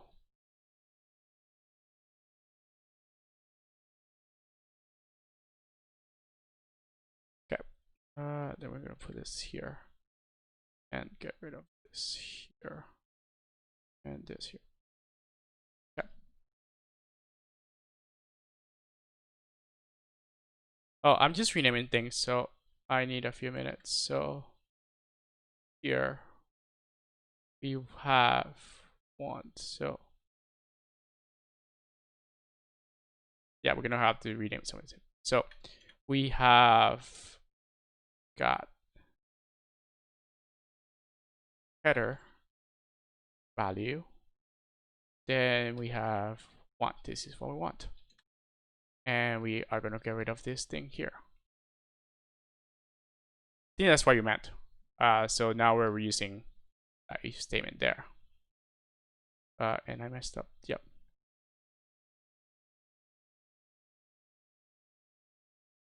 Cool. Okay, so we kind of could do the same thing for our, so we check the headers, which fix that a bit. And then the next one that we need to check is the query parameters. So we want to do key and value again.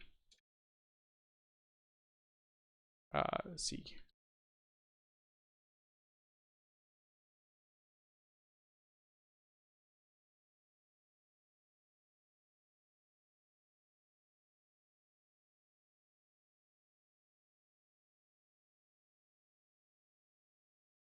But I want to put the value in here too.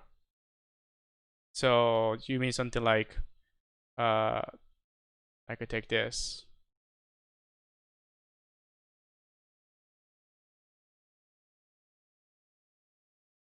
Then do that. That. Something like that, right? Yeah. Cool. Okay, so here we want to check the same things, but we want to check for query params. So to get access to query params, you have to do URI. Wait, is it URI? Yeah, URI. URL dot query params. And is there one to get?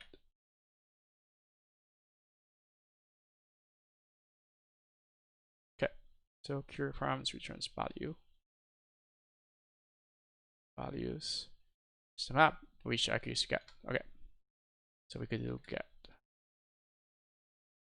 And we could do it in line too. So we could just do if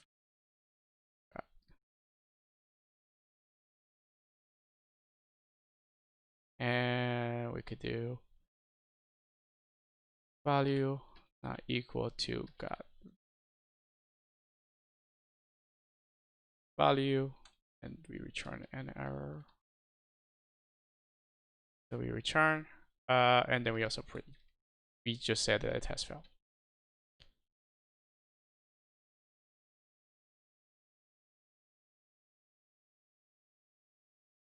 Query param, which is the key.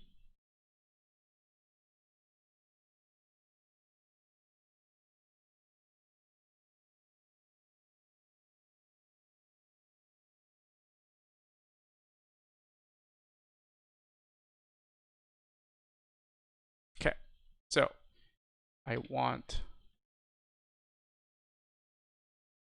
that. So here we are going to pass the key, the got value,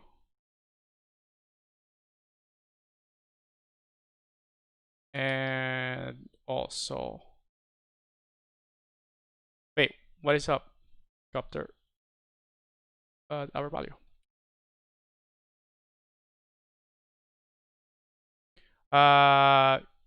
Yeah, we are gonna get it to. I'm gonna keep going for like 30 more minutes, and then we will look for someone to write.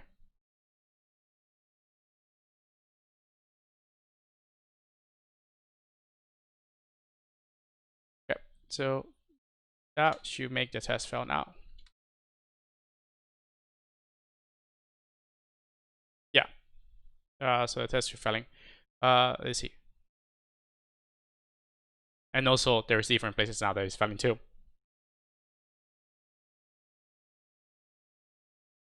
Expected an error, but didn't get one. So we need to check where that one is happening too. Uh,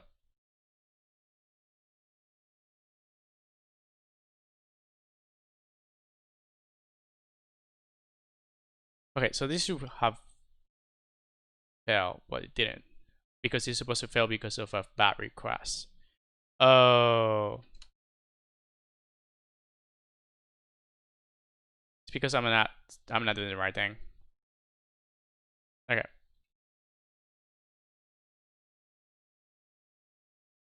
Sounds good.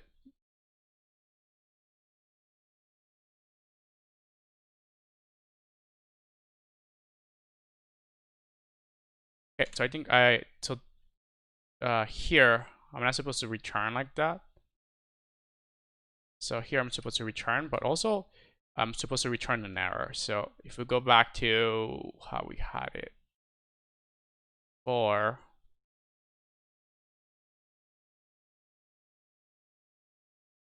we had a mock server. Okay, so we were just returning. So we were doing two things.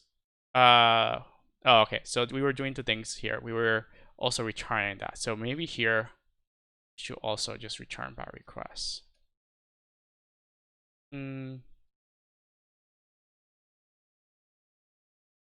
So we were just returning a by request for.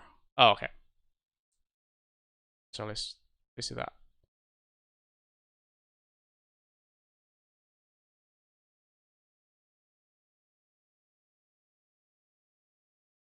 See if that helps. But also, yeah, she's returning a by request.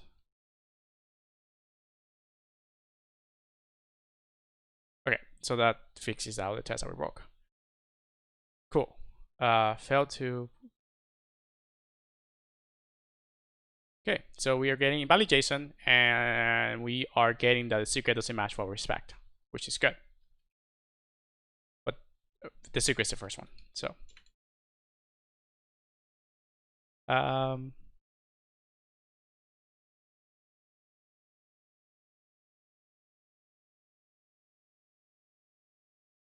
okay, so why are we getting a bad response?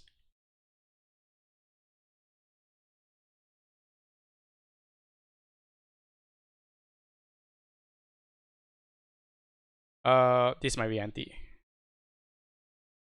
Is empty?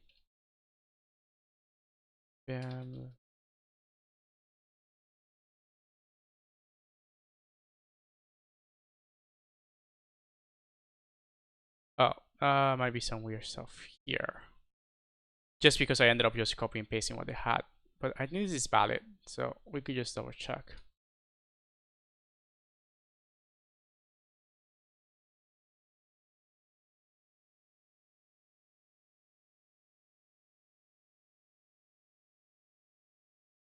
Yeah, this is valid JSON, so I'm not sure why is it complaining. Okay, so we could just check in our this is still our test. So we do let's see off test. So okay, so let's just check what this is printing.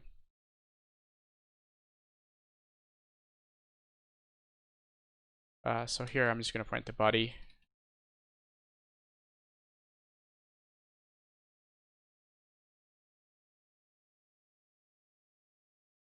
Welcome back. Okay.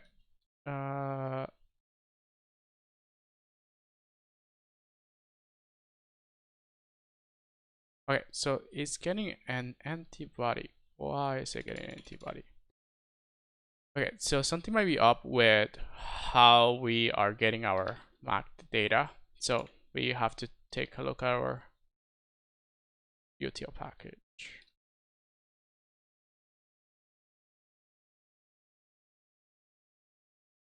Maybe it's just, did I name it correctly? Let's just try that out. So we have test data. Oops. Oh.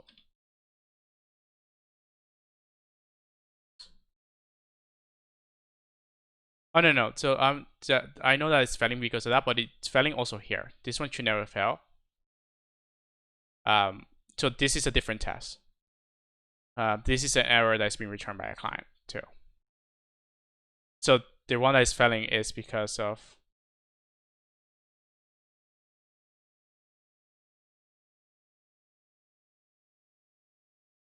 in our case this one is there.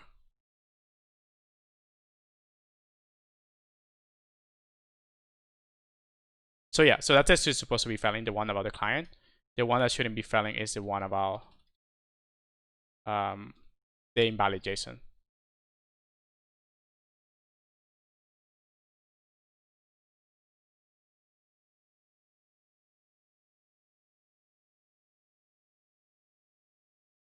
So it's opening the file too. So it might be something else. Oh, it's getting an empty response. Why is it getting an empty response? That might be a better question. Ooh, I might know why. Yep, I know why. This is taking too much. So channel ID, response path, which is what we have, and then we have channel ID. So here,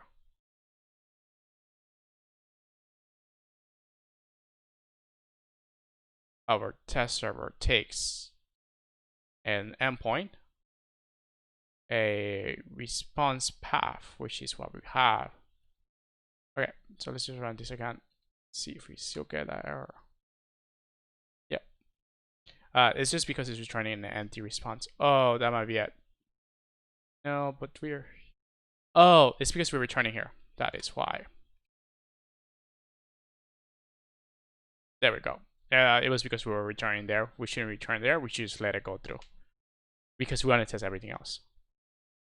Okay, so this is pretty much everything else that is failing, right? So we're failing because we're not passing a code to it. We're not... so our code is not the one that we want. So we could take this code up. I thought we were passing the code. We do have the code, so we are passing a test code to it. So this will fix the first test.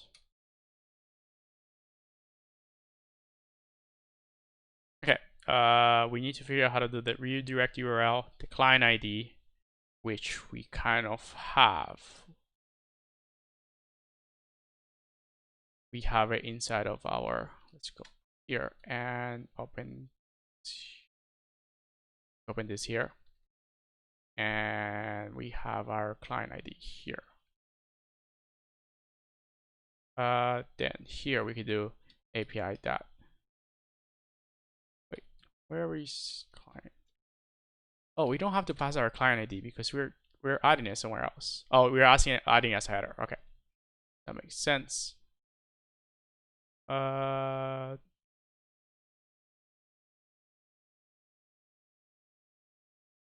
We have it here. So API.client ID. Okay, and the only thing missing that we don't have right now is the secret. So we just need to figure out how to get the secret from the configuration. So something we do next. And then the other thing that we need to figure out is like how do we get the redirect URL, which might not be hard because one of the changes that we did to our open source server yesterday was that we added a way for us to get the URL. So if you go up here, our package now has an address which returns the URL. So if we start our server, wait, do we have to start it? Yeah, we have to start our server, then we'll get the URL. How do I get spell check in Beam? So I use I use a plugin for it. So there is this one.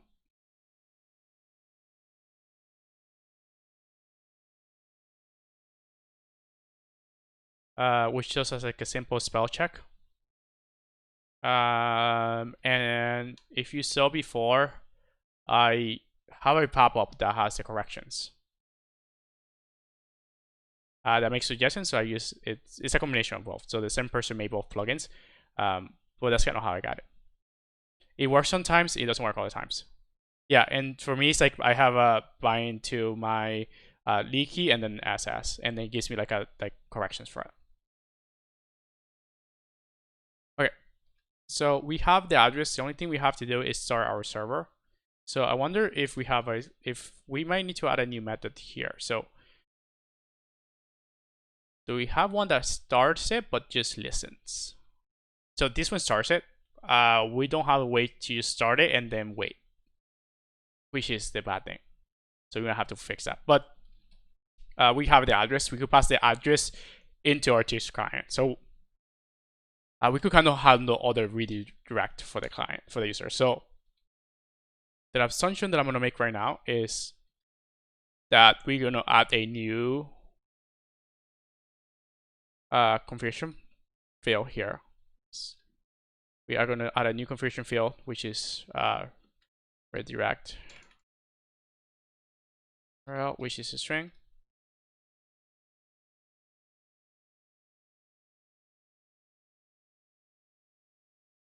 Okay, so we have now a redirect URL. It's gonna be empty for now. Does it have to be empty? No, this is also making it check if it's empty. So the goal now is that we are able to pass a redirect URL, which we could use to populate this query param here. So here we could do something like oh, we don't get the URL here. Oh, we do. So we do have access to the API. No, we don't. That's gonna be a bummer. So we have to figure that out. Okay, so the only issue is the URL is gonna be missing for the redirect. Oh, no, it's not gonna be missing. Okay, I jumped the gun. It's not gonna be missing. Missing redirect URL. So we need this for the authentication to work correctly.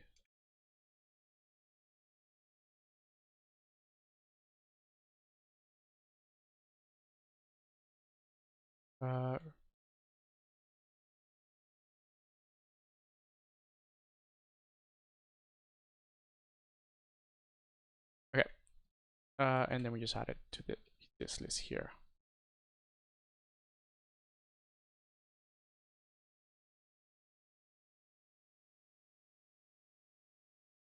So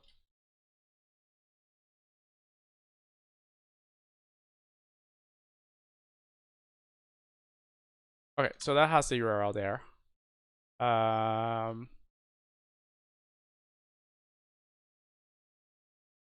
Okay, so we need to go back to our Max server here, and the redirect URL is gonna be it's gonna be the same as our. We might add some more stuff. Let's add more stuff to it. So the redirect URL is gonna be a combination of our ACP test server. So yeah, our ACP server URL, and then we're gonna add API/auth.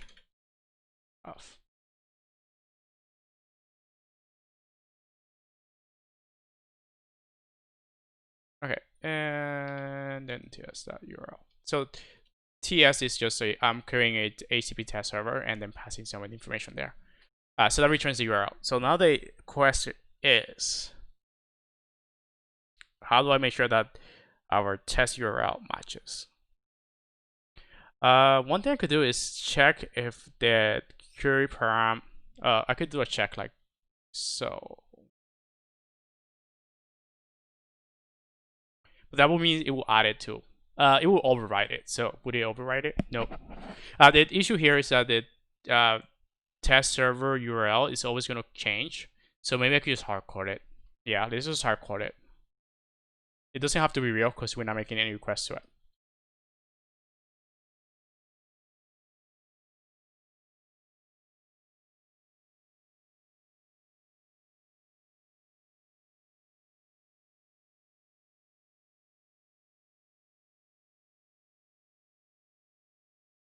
So this is what we're expecting.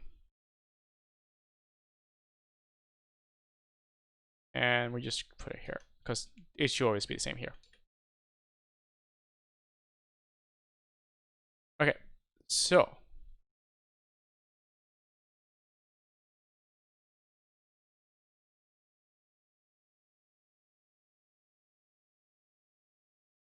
we have the redirect URL.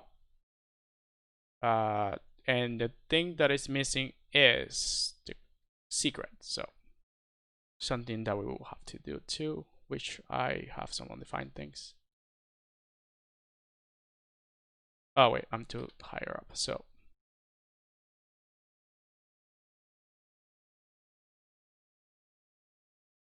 okay, so here I'm just gonna run the test and see how it fails. Okay, so client ID is messed up because we're not setting it to the one that we want. So the client ID comes from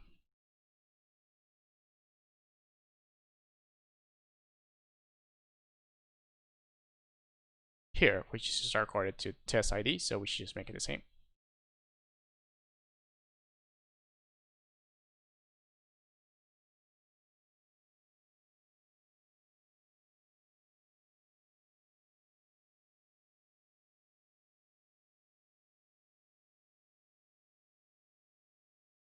Oh, but it shouldn't be empty though. Okay, we will look into why it's empty. So we got test ID, but it wants something, and that something is empty. Could be that we're not passing it, so we just need to make sure that we pass it. So we are passing it here, so it might be something to do with how we're checking for it.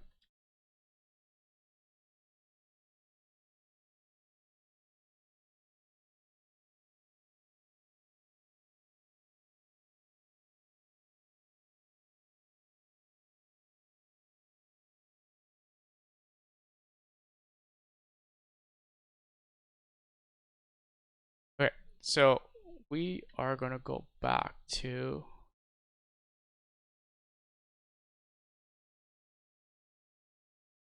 this for now. And reopen this one. Okay. Oh wait, why is it undefined? Oh, this never got saved. So it's API dot client ID.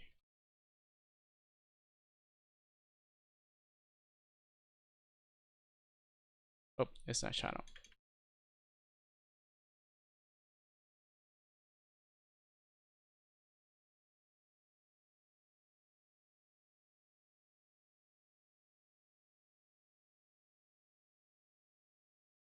And this will do it. It's because I never saved the file. Okay. The other one is the redirect URL. So API dot config. Am I passing the config? Nope. So we just have to add a new one.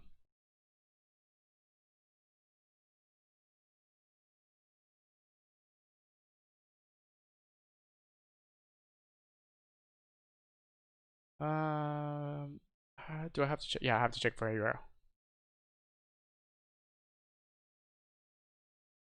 URL. Wait, what do you want the stream to end? What is your reasoning, Copter? What is your motivation? I know there's a secret motivation happening somewhere else.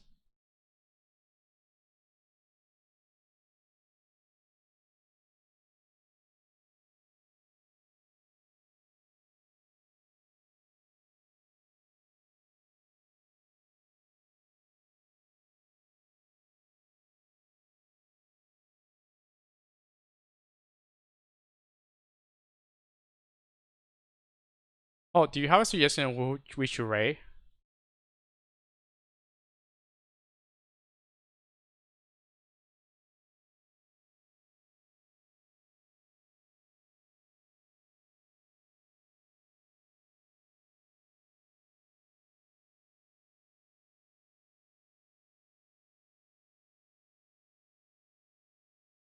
Okay, so we have that going for us. We have comp somewhere. You don't want it so far along? That's very funny.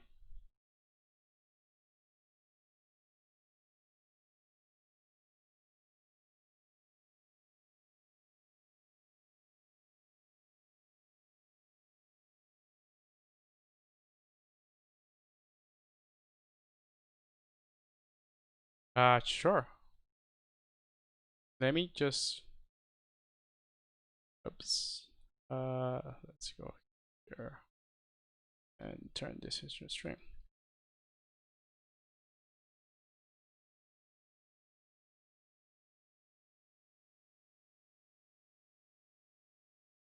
Okay, so we have the URL now. Okay, last pull request.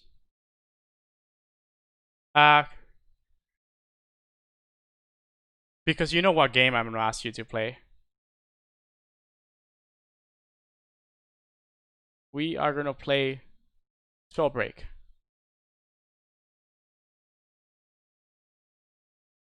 Okay.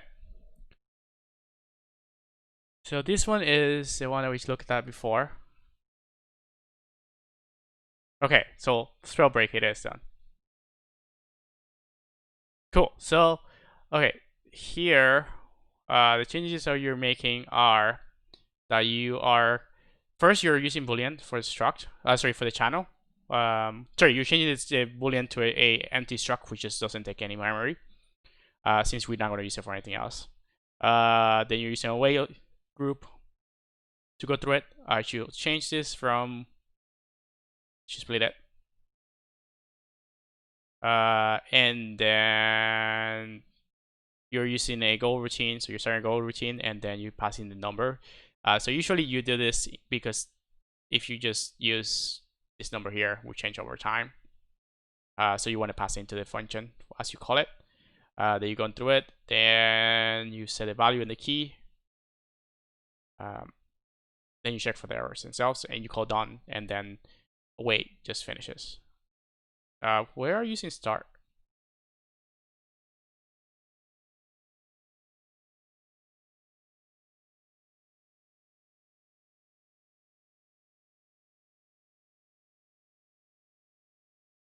Oh, so you're using start here to force all the goal routines to wait until you get here. So that means that you have 100 goal routines running all at the same time. So it's not more like they all start running when this gets called. They all have to wait until start gets closed and then release. Okay. Cool. That totally makes sense. Yeah. Okay. So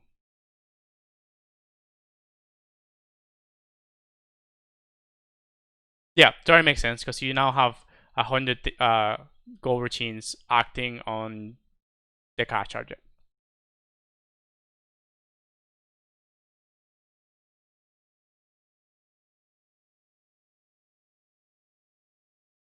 And the last one, you are inlining some of the functions.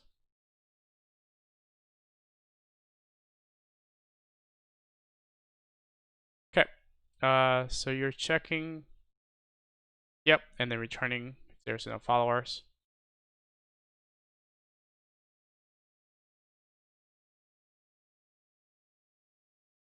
And you're updating. Okay, so you're exiting earlier, so that means that you just took this if statement here that I had, where we're checking if it's greater than 1. You just checking it. You changed it to just check if the length is equal to 0. If it's equal to 0, you're just gonna exit out as soon as you can, and then not return anything. And then the next one where it's just to took the logic out of it. Okay, cool. Yeah. That's kind of one of the things that Goals try to do. Well, the creators of Go were mostly in favor of doing this a lot. So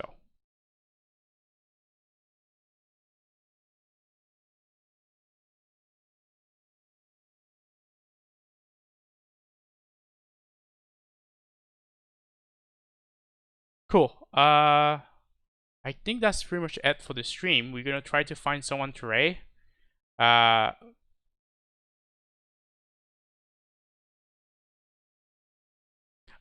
So I have a different profile for streaming. So I use a different profile for streaming. So I have a personal one, and then I have a other one. The personal one is out of the stream.